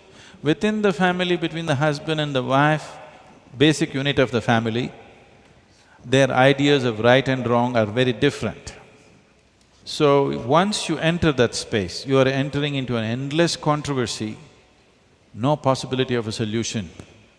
But if you look at appropriateness of action, then we can arrive at what is the appropriate thing to do in our society, for our conditions, for our limitations. Now, Sadhguru, I hear you saying that A, the cultural ambience in which you live, that matters about the appropriateness, and B, it changes from time to time, generation to generation. In other words, people sometimes confuse taboos with morals, the changing fashions and attitudes with morals. But unless we have some kind of a yardstick which is measurable and somewhat universal in guiding our behavior and dealing with the society at large, or perhaps even in nature, how are we going to give people a yardstick other than religious edicts? That is the challenge for many agnostics, because we can't go by the 10 Commandments merely because God gave us those. We can't go by the Gita because Lord Vishnu told us so. We need a temporal yardstick. We need an institutional mechanism to be able to measure and say, this is right, this is wrong, a talisman. We need to understand this. Right now, we are trying to fix human life with morality. It's never worked. Even the 10 Commandments that you are referring to repeatedly has never worked. It's only carved on the stone. Nobody has ever really stuck to it, believe me. People who said, "Thou shalt not kill," are the ones who are killing constantly. It is just that it will happen in a different garb, in a different way. So trying to fix the human societies with morality will only bring more and more deception. And above all, it kills life in so many different ways. Why are we trying to fix life with morality? Essentially because we have never bothered to stir up humanity. There is something called as humanity within us. If you stir up this dimension, which we call as humanity, when somebody is feeling very human, he doesn't need morality. He will be fine the way he is. But instead of being a human being, he becomes a Christian or a Hindu or a Muslim or an Indian or a Pakistani or this or that, or so many things, caste, creed and many things. So instead of a human identity, he takes on a different identity. Now you can do most horrible things with great pride. Yes, you can kill thousands, not one. You can kill thousands and feel really good about it. I did it. Because I did it for the nation, I did it for my religion, I did it for my caste, creed, whatever else. So your identity is shifting from your fundamental identity to make-believe identities. It may serve limited purpose. We are a nation because we have to politically manage ourselves. It is not some divine dictum that this is a nation like this. We are the people who drew the lines, isn't it? Now we believe that's how it is. For certain functional realities, we draw lines, but that is not the reality. So a human being should essentially be identified as a human being, not by his religion, not by his race, not by his caste, creed, nationality, no. If he sits here as a human being, you will see he does not need morality. He will be fine. And that's what is needed in the society, to stir up humanity, not morality. That's a terrific message, Sadhguru.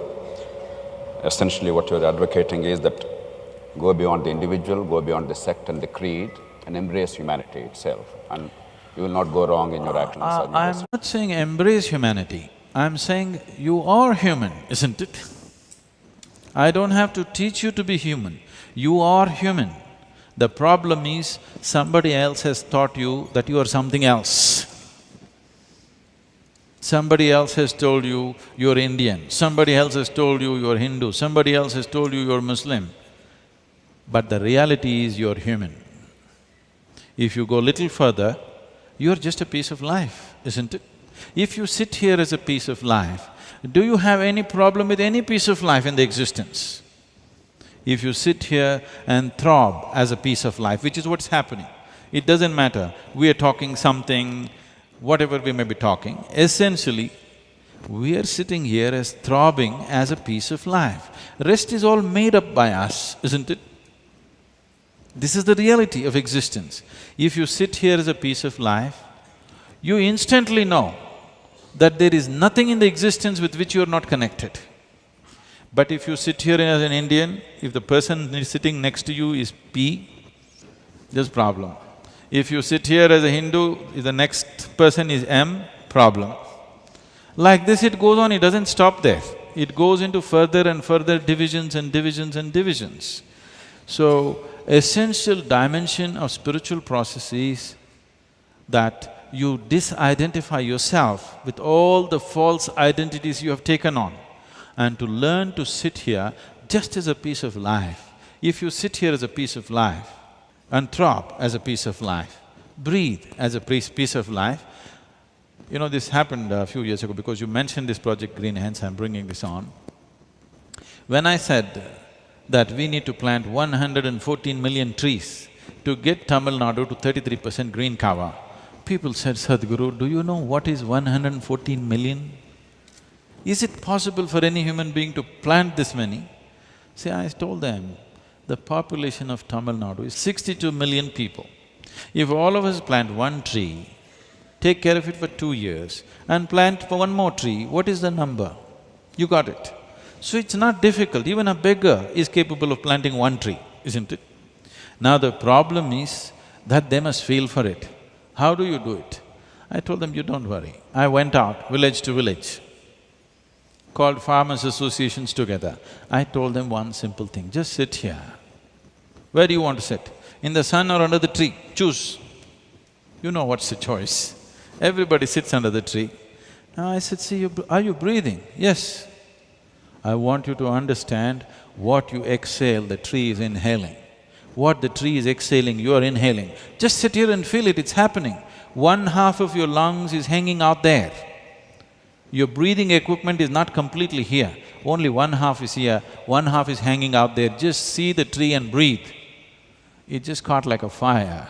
We've not planted 114 million trees, but 17 million trees. And Tamil Nadu's green cover has officially gone up by 7.2%. And we didn't give up our lives to do this. This is just one of the small things we do. This is just one aspect of our activity. We didn't give up our life to do this. Just that if everybody gets involved, it's such a small job, isn't it? Why are they not getting involved? Because they're identified with something. If they sat here as a piece of life, nobody had to tell them. They would have anyway done it by themselves. So, it is because of these wrong identifications that we are doing all these crazy things, and you're trying to fix it with morality, it's not going to work. It's not worked for these thousands of years, isn't it? So the best thing is, first step is to stir up your humanity. If that is done, the next thing is to see that you're just a piece of life. Even being human is your idea. Well, the theory of evolution is telling you, just some time ago you were a monkey. I'm sorry, not me, Charles Darwin. Just some time ago you were a monkey, and the difference between you and a chimpanzee, your DNA is only 1.23% different from that of a chimpanzee. Not a big difference, isn't it? After all, they're your relatives still. Many of your relatives look like that, isn't it? When you don't like them. So, experiencing life as life is more important than we making up something which is not true. This is what has happened to human society. This is what has happened to human psyche, that they are not sitting here as life. They're sitting here as so many things which they are not. They realize this only when they die. Sadhguru, as a parochial aside, I wish Isha Foundation is in Andhra Pradesh so that we would have got the benefit of the tree plantation. I'm in and Andhra many other Pradesh things. right now. I hope these seeds will truly spread. Sadhguru, that brings me to the question of ensuring that the moral conduct is actually upheld. While spiritual gurus, religion itself, and societal norms have a value, they don't seem to be sufficient. Only in India, whenever you talk about corruption or some other misconduct in public life or in private life, we talk of morality and values instead of talking about institutions. As far as I'm concerned, there's no corruption in India.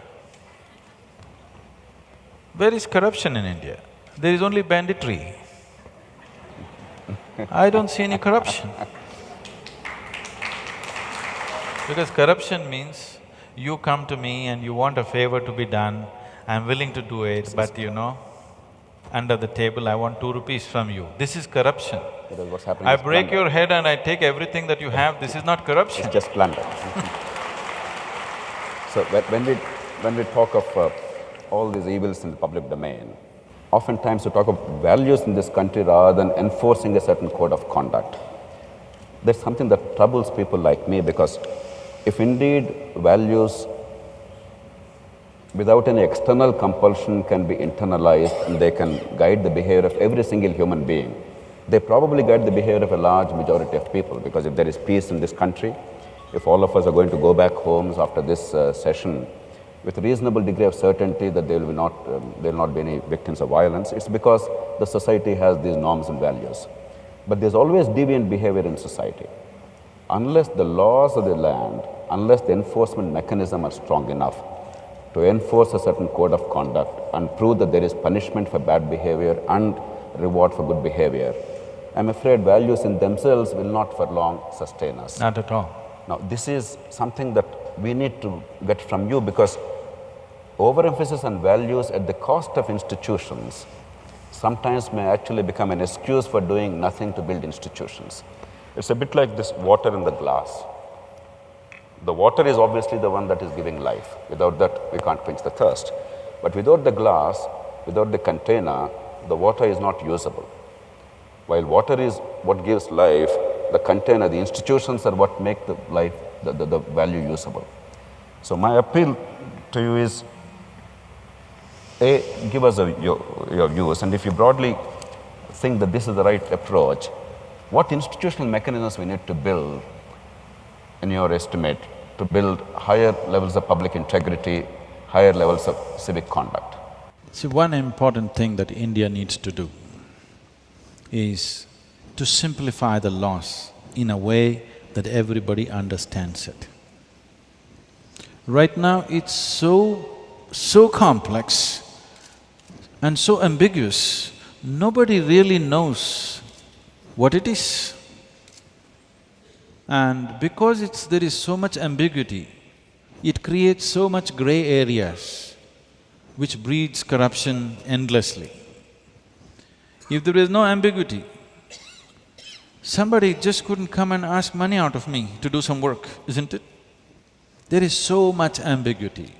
These laws were largely created by the English because they wanted ambiguity so that they could interpret it whichever way they want. If they want to pick you up tomorrow morning, they want to pick you up and there's a good enough reason. We have still kept the same laws, and even today it is true, the law can just come and pick you or me up now, and I don't know what I have done, but he can pick you up and they can produce something, number, whatever, criminal procedure code, some damn number that I'm not aware of, and they can say, you did this. Because it's such an ambiguous law, this is good to control foreign nations if you occupy them, not for our nation to move ahead. Too much ambiguity. To give you an example, I'm sure there are people involved in various kinds of real estate is one of the big activities happening. If you want to… I don't know how long it takes in Andhra Pradesh, normally in Tamil Nadu it takes 12 to 14 months to get an approval for a building. Many things would have changed in 14 months' time. You may be no more interested to build in 14 months' time. You go through some 16 departments and you have to put people to follow this file every day, where it is going. And of course, there is a fixed fee, beyond the fee. All that you do, still 14 months. In the end, you have spent so much, you spend so much time, with vengeance you break the law. Understand?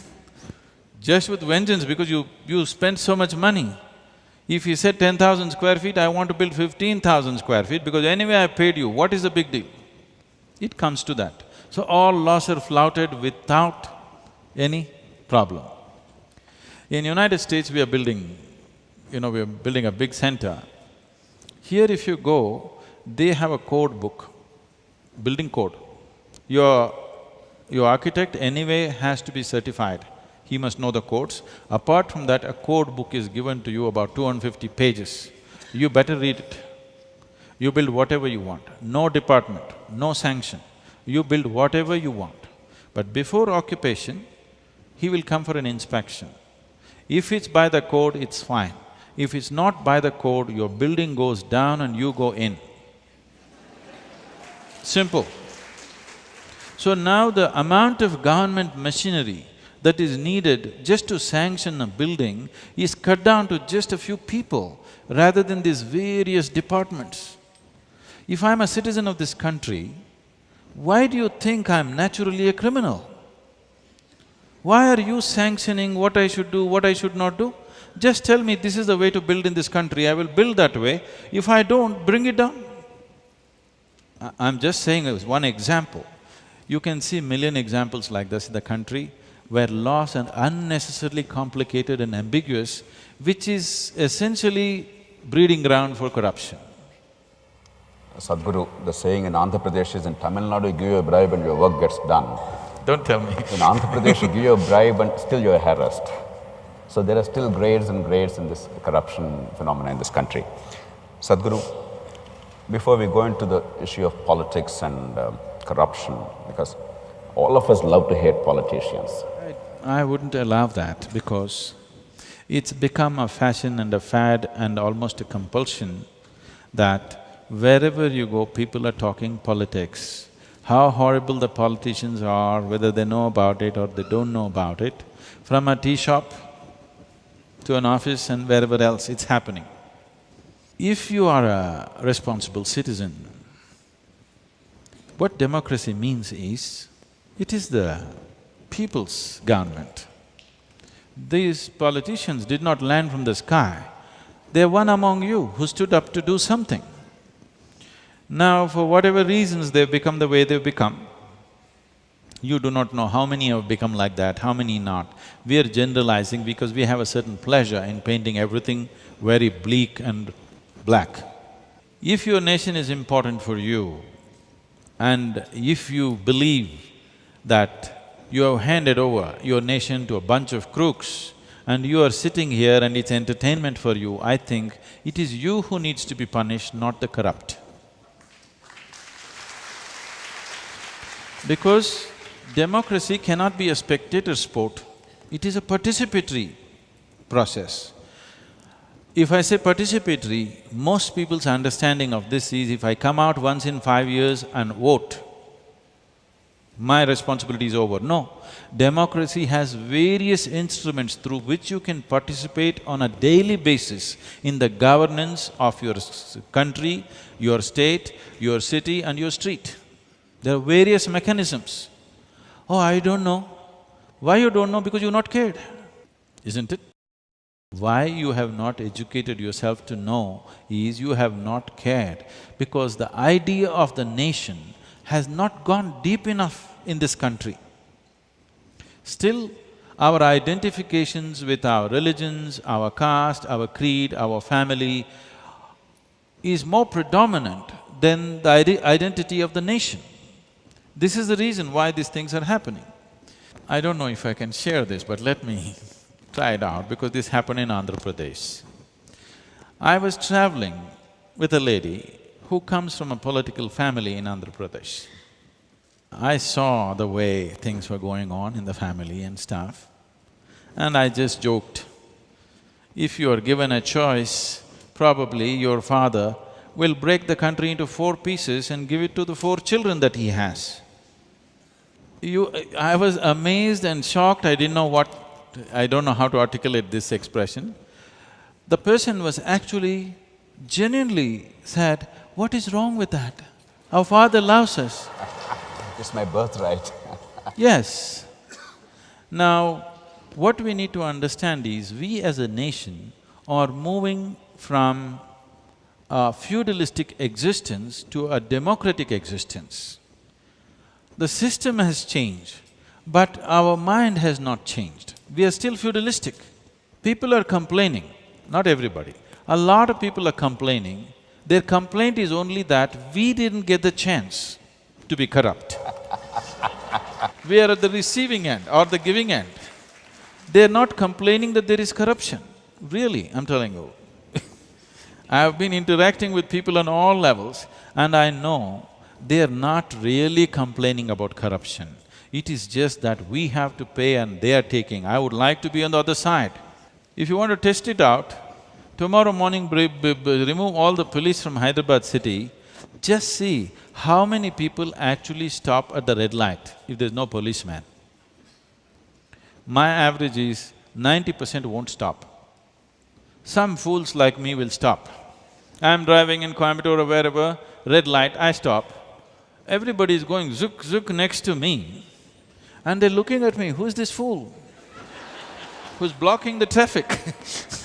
You know, they're looking at me, what's wrong with you? No police. So, essentially our integrity has gone down. It is not even a question of integrity, it is just that within ourselves we are still very feudalistic, but we are trying to be democratic. So democracy in India is still in an evolutionary state, needs lot more evolution. And nobody has done to educate people as to what is democracy. Not enough work has been done. It has not been brought into our education systems. Social organizations, the government itself should have taken it up in a big way to educate people why democracy. See, the moment we vote for our religion or caste or creed or even family, if you vote, there is no democracy anymore. There is only feudalism, isn't it? Democracy will be a functional democracy only when you go and vote and you don't know who your wife voted for, who your husband voted for, and you don't want to know. Only if you have this kind of integrity, democracy will work. You tell your whole family, all of you vote for this person, this is not democracy, it's finished. I'm saying that has not been understood at all. We had a set of by-elections in Andhra Pradesh recently, in 18 assembly constituencies and 1 Lok Sabha constituency. It is widely believed that something like 400 to 500 crore rupees was spent at the very least. It's not spent, it's invested.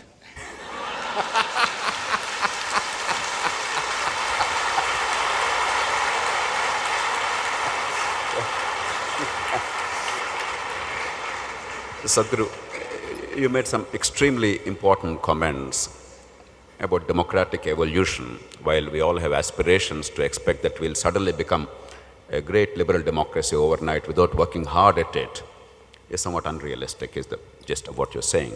And I'm grateful for those comments because that appreciation is very critical, particularly for those of us sitting here, the middle classes who are so impatient about what's happening in the country. In that context, Sadhguru, somebody said, the best way of getting justice is rendering justice to your adversary, to your opponent. The quickest way of getting justice, because he will then understand your point of view and he will then come to an agreement which is just to both of you. Oftentimes, I think, in dealing with public affairs in this country, we have forgotten that there is this acrimony, this bitterness, not only among political parties, but also between the media and the political parties, between the public and the political parties and the governments. A lot of anger and a lot of polarization. One thing I would like you to advise us, Sadhguru. If you ask a politician, look, why are you doing what you're doing? You're a good man, you're an ethical man. He has many alibis. He'll tell you 100 reasons why he genuinely had to do what he did in order to survive in office. In other words, honest and good conduct is not conducive to survival in political office increasingly in the country. And B, in any country, even in the United States or Britain or Germany or Japan, there's always a clash between what the voters want in the short term and what the nation needs in the long term. And the politician has the difficult task of bridging these two. And he cannot survive without the voters' goodwill, and the nation cannot survive without the politician's wisdom. How do you bridge this gap, Sadhguru? They like the question. They like the question, they may not like the answer. First thing is,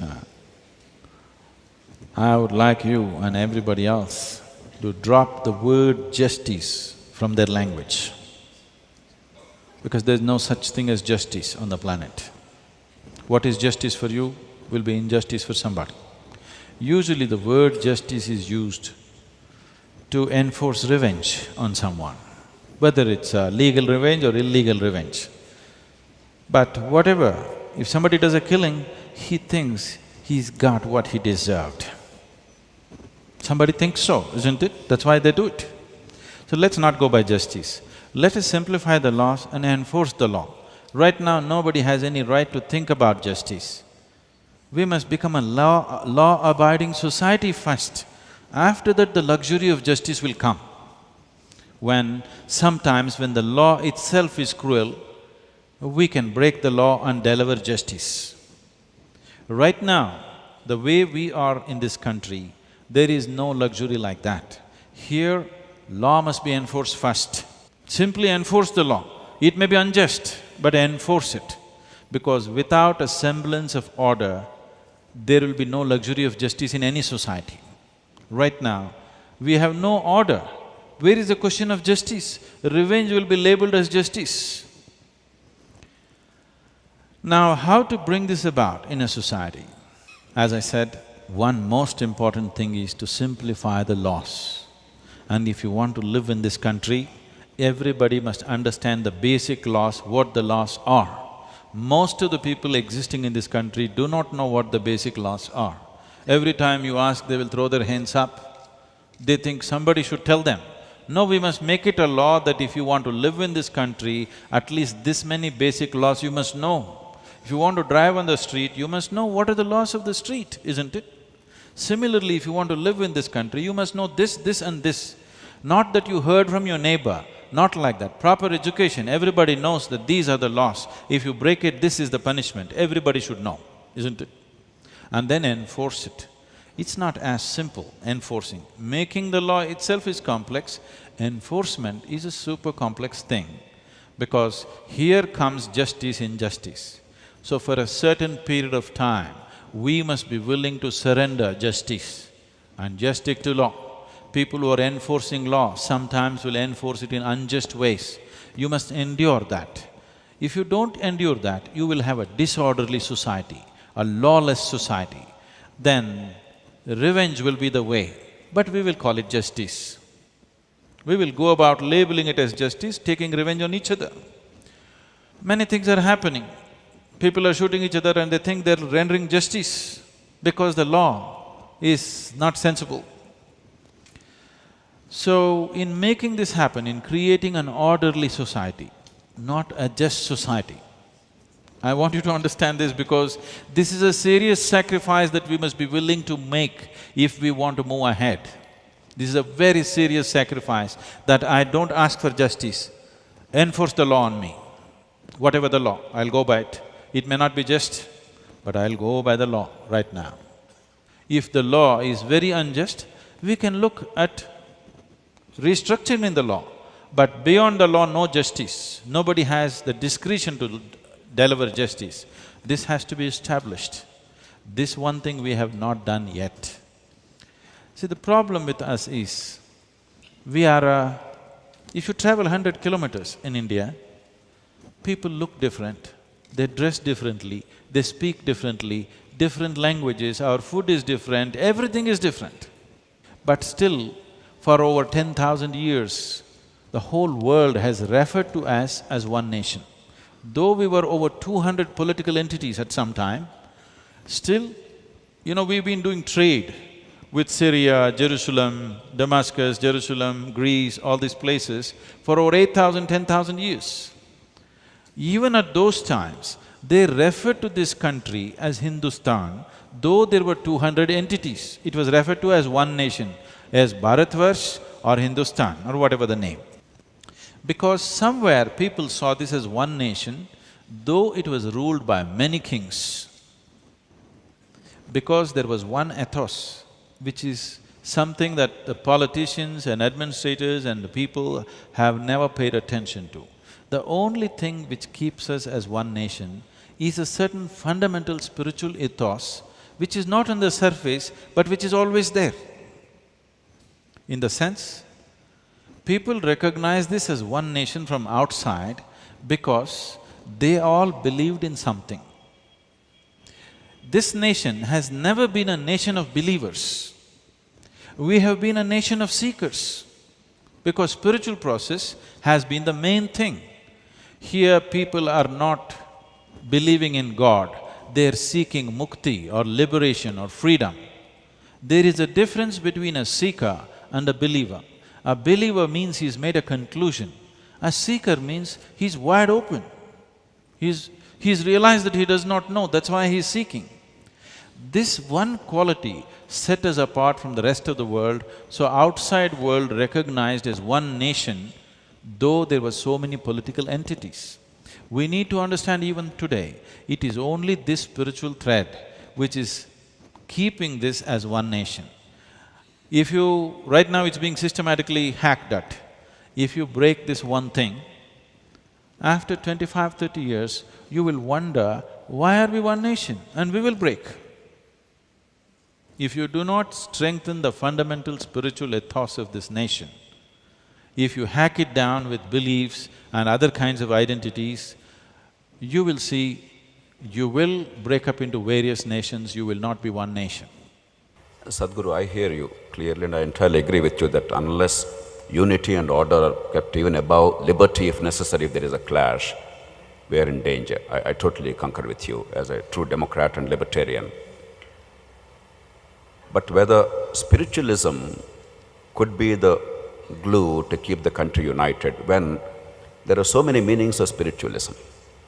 In the name of spiritualism, if a certain religious persuasion or a certain philosophical tradition is propagated,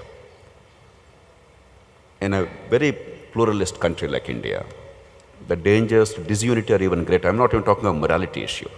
I'm not even talking of rights issue. The dangers to disunity are far greater, some people could argue, if you overemphasize a certain spiritual tradition, if the emphasis is on the humanist tradition that you have always been advocating, beyond a certain religion or beyond a certain philosophical tradition, then that will be perfectly all right. But unfortunately in this country, this mix of religion and politics has done us a great disservice. So how do you distinguish between religiosity in politics and spiritualism, which is true and all-encompassing?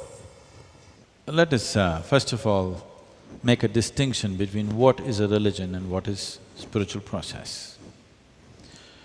A religion arises because they have a set of beliefs. A belief arises because somebody says, this is it. Whether it is 10 things written down or 25 things written down or 3 things written down, that's not the point. Something written down. Somebody says, this is it. Nobody listens. Then we say, God said it. Everybody sits up. And still some people don't listen, those in the back benches don't listen. Then we tell, if you don't listen, God will come and burn you out. Then they also listen. So this has been the method of the religion. That is, essentially, you believe something. Let us understand the word belief. When you say, I believe something, what it means is, you don't know what it is, but you assume. That's what belief means. The English word belief literally means something that you do not know. You made a strong assumption about it, that becomes your belief. So essentially, it is ignorance institutionalized. Sadhguru, pardon me for a brief intervention. I entirely agree with you. But if that ignorance is not universal in the sense that my ignorance is different from the other person's ignorance, my God is different from his, and therefore Yes, I'll come to that. No two human beings will believe the same thing, okay? You believe one thing, I believe one thing. Now, today we are both friends. Tomorrow, if you… I think this is it because my God said it. If you negate it, initially I'll tell you, please don't do it. If you don't listen, tell me, whom should I protect, you or my God? I will naturally take the side of my God, and we wish to, put you in a different posting up in the heaven. So the moment you believe something that you do not know, you have started a conflict. The conflict might not have erupted, but it'll erupt someday. So that is the reason why I'm saying one should understand the distinction between believing, knowing and seeking. Knowing obviously has not happened, so the only option that you have is to seek. So when you say, I am a religious person, you refer to yourself as a believer. That means you have assumed something and concretized the assumption, and you want to concretize that assumption in 10,000 people around you.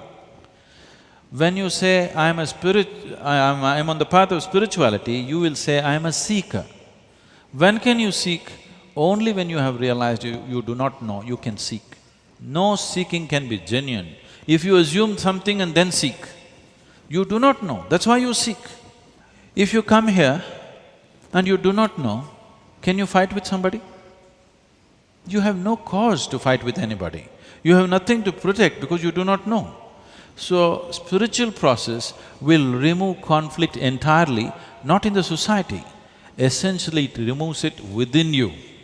Because social conflict is just a manifestation of the conflict that's happening in individual human minds. If I'm fired up that you are transgressing on my beliefs, I will gather 100 people and then start something on you, okay? But it is what started in my mind which manifests in the society, not otherwise. So essentially, the very root of conflict is taken away. Spiritual process also means this, that from the false identities that you have taken, coming to the reality of who you are. As we already went through this, if you're identified or if you realize you're just a piece of life, and this life cannot happen here without being connected with the whole existence, and if this becomes a living experience for you, only if it becomes a living experience for you, you must take the responsibility of other people's lives, not otherwise. So always in this country, in this culture, if somebody has to become a king, first thing is he must take a spiritual step because he needs inclusiveness. If he does not care, if he does not include these people as his, it doesn't matter what his intentions are, what he does will not be good to the people. So this inclusiveness, if it has to come, spiritual process not only has to touch the population, first it must touch the leadership.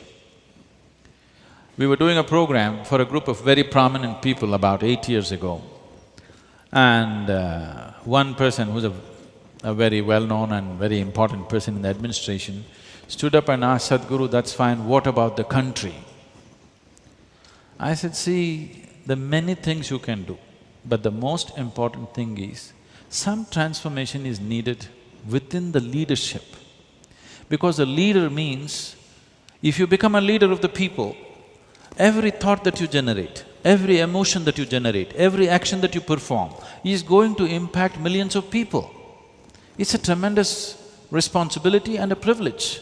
When you have such a privilege, the first thing that you should do is enhance this, fix this in the way it needs to be fixed. Now, you are going with the idea of you can fix it with morality. But I'm telling you, morals themselves, your moral and somebody else's moral will clash somewhere. As somebody's belief and somebody else's belief will clash, your ethics and somebody's ethics will clash somewhere. I'm saying this not to provoke you, but I would like you provoked. When you have a set of ethics and you think this is it, you are also a kind of religion. I am the only irreligious person here. Because I have no values, I have no ethics, I have no beliefs. All I know is, if I look at people like this, I do not know which is me and which is not me. I see myself as everything, and that's all I know. This will not clash with anything. This is guaranteed, it will not conflict with anything. Essentially, Sadhguru, what you're saying is there can only be an approach, not necessarily an answer, and there's no one definite answer. I said there's one classic answer which will handle everything. Because if one set of beliefs, when they took it, it actually worked for them, do you understand? But as it grew, as the numbers gathered, then conflict erupted. Similarly, one set of morals or ethics, when you take it, initially as an individual, it'll work wonderfully for you. As if you gather huge numbers behind you, people with these ethics will clash with people with some other kind of ethics or no ethics people. So you cannot really have another set of commandments, you have to think of Yes. a uniform framework which everybody can understand and appreciate. Sadhguru, you have made a very passionate plea for spiritualism beyond religion. Something like a pantheistic approach to life rather than belief in a particular God and therefore… No, spiritual process has always been not a religious process. You need to understand this. This is the only godless country on the planet. This may be shocking for people who believe and every day go to the temple. You need to understand this, we have 33 million gods and goddesses because we understood the technology of God making. We understood God is our making. So if you want, you can make the tree in your garden a god. If you want, you can make a rock into your god. If you want, you can make your mother into your god. If you want, you can make your cow into your god.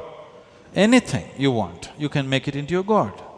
So we understood, all we need is, if we look at life closely enough, there is no piece of creation without the hand of the Creator in it. When I say this, suppose we take an atom. We know how proton, neutron, everything is doing, but we do not know what makes it happen like this. There is some force making all this happen. Now if you as much as eat a banana, this banana becomes a human being over a period of time within yourself. There is an intelligence which is making this happen. This intelligence, which we call as the source of creation, this source of creation is in every piece of creation. If you recognize it, well, an atom could be your god, an ant could be your god, an elephant could be your god, anything. Because we understood this, we went on creating. Now, people say India has too many gods. I feel they don't have enough gods. We had 33 million gods and goddesses when our population was so. Now you can make it 1 billion. Yes, since then, because of external invasions and things, they made you feel ashamed of your gods, you stopped being creative. If you had 1.2 billion gods and goddesses, if every one of you actually you have this option, there is something called as Ishta Devata. If you don't like any of the gods that you have, you can create your own. I have my god, you have your god. Will we ever fight? No. Only if my god has a following of 100 people, now we are going to fight. My god is only my god, we are not going to fight. So this is a simple understanding we came to long time ago. Because all you want is, you want an entity to relate with without any inhibitions. This is a human need, you can't take it away. People want an entity with which they can relate without any inhibition. Whoever may be around you, your family, your friends, still there are inhibitions. You can say something, you can't say something. You want somebody with whom you can be just yourself. This is a fantastic therapy for you and it works wonderfully well. There is no person on the planet whose life is as sweet as the life of a devotee, not a believer, I'm saying a devotee. Because in devotion, he finds he's so sweet, his life is beautiful for himself and he will never do anything beyond that. His sweetness will anyway spread. So the important thing that we need to understand here is, we are always thinking the way we are creating things in our mind is more important than the Creator's creation, which is a completely wrong thing, because this intelligence itself comes from Creator's creation. Now, who is the Creator? You think like this only because you are a person. This is your personality. Because you're human, you think one big human being is sitting up there and doing things for you. That is a childish version. But if you created your own God, you know very well you created and still it works, wonderfully works for you. Now the important thing is to make a distinction, a clear distinction between belief systems, which are labeled as religions of the world, and seeking, wanting to know. Modern science has grown the way it's grown only because people were seekers, isn't it? If you turn outward and seek, you get labeled as a scientist. If you understand, if you want to know life, the best thing is to probe the life that you are, you will become a spiritual person. But both are seeking. So, we call this spiritual sciences because you are seeking systematically. You are not assuming anything. This is needed. Because we fight because we've assumed, isn't it? It's our assumptions which are quarreling. The fight is never between good and bad, though people would like to project like that. The fight is always between one man's belief versus another man's belief, religious or otherwise. Sadhguru, to go back to the practical realm of politics and governance, you have a real challenge in the country today. There's no point skirting over that. You go to any party leader, any legislator in the country, an MLA or MP, or any chief minister or opposition leader, privately they all have the same lament. They say, look, I want to do something good, but without spending crores of rupees to buy the vote, I'm not able to get elected. Without putting up crooks and criminals as candidates in many places, my party does not have a chance of getting those seats. But once I get those people in this manner, I am helpless because then I am caught in a vicious cycle. I am caught in a vicious cycle. I cannot get out of it. Now, what do? I know this is a self-created problem. After all, the political process that ought to be the solution has become the problem over a period of time. Partly because we centralized power, partly because we gave an illusion to people that a monarch is elected, a king is elected, not a representative to get things done through due process of law. Partly because we have not really ensured even simple delivery of services, a birth certificate, a ration card, without some bakshis or sifarish, nothing happens. So we have a complex mess. You don't have money, you're not born, just understand. You're not born, absolutely. One famous cricket star, when he was actually test cricketer, he told me of a story in Bengaluru. There was a death in the family. He went to the municipal office for a death certificate and he wanted immediately. They said, no, you can collect it tomorrow by paying 50 rupees. Then he asked the lady at the counter, look, I have to go on a West Indies tour tonight, the test team. He was a very famous test cricketer. I will give you 100 rupees now. Can you give the certificate now? She said, yes. So one thing nice about corruption is it's totally socialist. Cricket star or influential person or a poor person, it applies universally.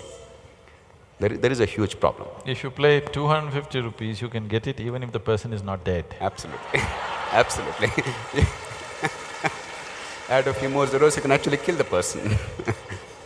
But Sadhguru, given this context, unless some big changes are initiated, one, trusting our people to take care of their lives and their communities locally, empowering the community so that leadership emerges and they understand responsibility and limits, but with a danda.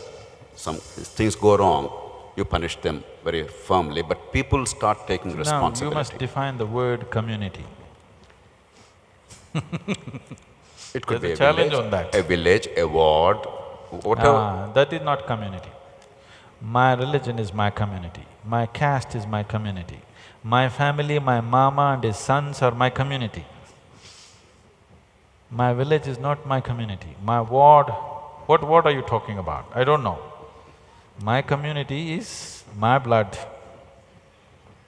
So, the definition of community has to change, which is not easy work. Because we have not done that work, these things work best if it is done when the euphoria of nationhood happens. You're absolutely right, Sadhguru. This is an extremely complex task. We messed up quite a bit. But now we have a challenge in our hands. We cannot give up in despair, obviously, and we cannot wait ad infinitum for a change, because India does not have the luxury of another century or 2 centuries to transform the democracy. We have to make it happen as fast as is humanly possible. Yes. We have been developing for too long. Exactly, we've been developing too long. So given that, unless you create a situation in which the kind of people who sit here, who ought to be willing to take responsibility politically in any sane society, they're not willing to, because they know it is a losing proposition. It is a thankless proposition, it's a losing proposition. But if you create conditions in which they can take responsibility, and a good person, good in every sense of the term, not only morally but in terms of competence, in terms of delivery, in terms of vision, in terms of leadership, is now shunning public life. If you create an electoral model where you actually make it easy for such people to get elected, then things could change. I will give one illustration, Sadhguru. We all talk about criminals in politics. Every state has some numbers, murderers, this, that. In this state, actually in 1999, we came out with a list of 42 notorious criminals contesting elections at that time in the state. That actually was the beginning of a process which led to a law in 2003. But what's important is not description of these criminals. Why are these criminals in politics in the first place? We are skirting the questions. The first thing is, when there is no normative justice, I'm not talking of the higher justice, and I'm not careful with my words, even the justice in the court of law available to ordinary citizens, the criminal whom we revile has actually become the undeclared judge. He became the savior of the ordinary people.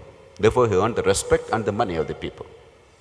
2, once the criminal has that influence, he wants to be in politics because he can control the police in a system where the police are in the hands of politicians. 3, once in our electoral system, money power, caste power, and muscle power together ensure a higher chance of success, the political parties are after you. And 4, in a system where nothing gets done in an ordinary course, Danda seems to get at least some things done, and therefore people are trusting a criminal to get at least something done in a wooden and inflexible system.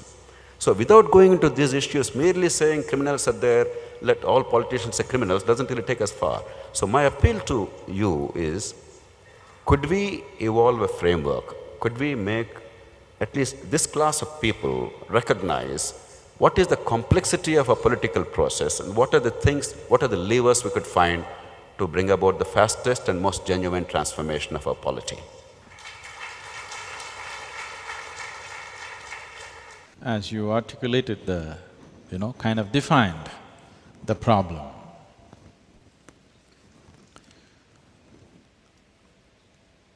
I would like to stretch it a little bit before I answer this question.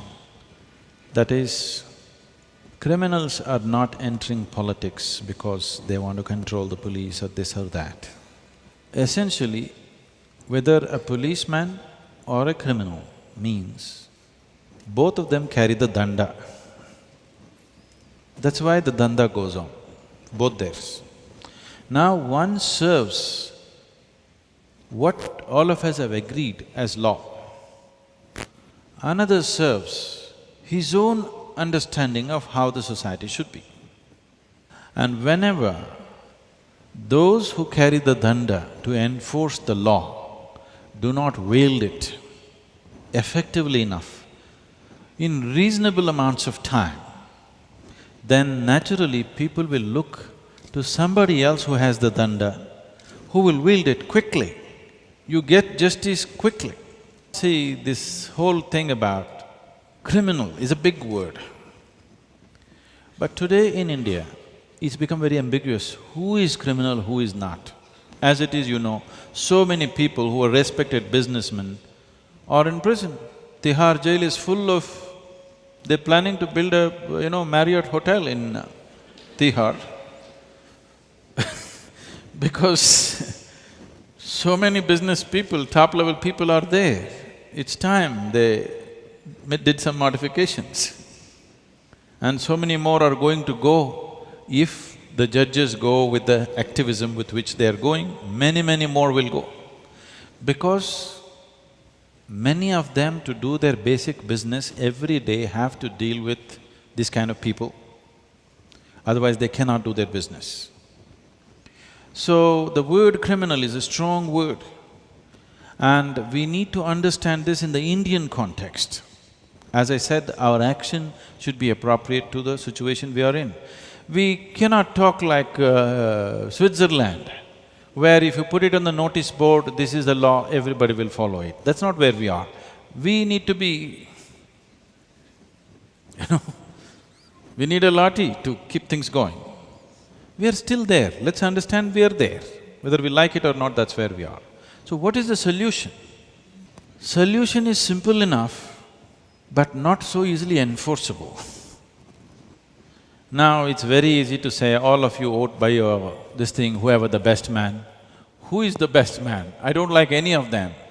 So what do I do? Lot of youth don't go and go out and vote, they think that's a solution. No, that's not a solution. Whom do I vote? Okay, the best criminal. Best means what? You don't know. So, now we have come to a place, in Tamil there is a saying, Nallavan venuma, vallavan venuma. That means, do you want a good man or do you want a capable man? It's not possible to have both at the same time. I'm not saying it's not possible, but if that is the choice, what is your choice? If you are interested in the nation, you want a capable man. If you are interested in your own morality and ethics and values, you want a good man. Good people who sit in important positions of power, very significant positions of power, and who do not have the capability to make their goodness be manifest in their things, they will do more damage than a criminal. If a criminal heads this country, out and out criminal, heads this country, probably India will become prosperous, he will rob the world. Right now he's robbing you, but if he becomes the Prime Minister, maybe he will rob the world. And many Prime Ministers, Presidents and Kings and Emperors of the past have all been robbers, and still are, many of them.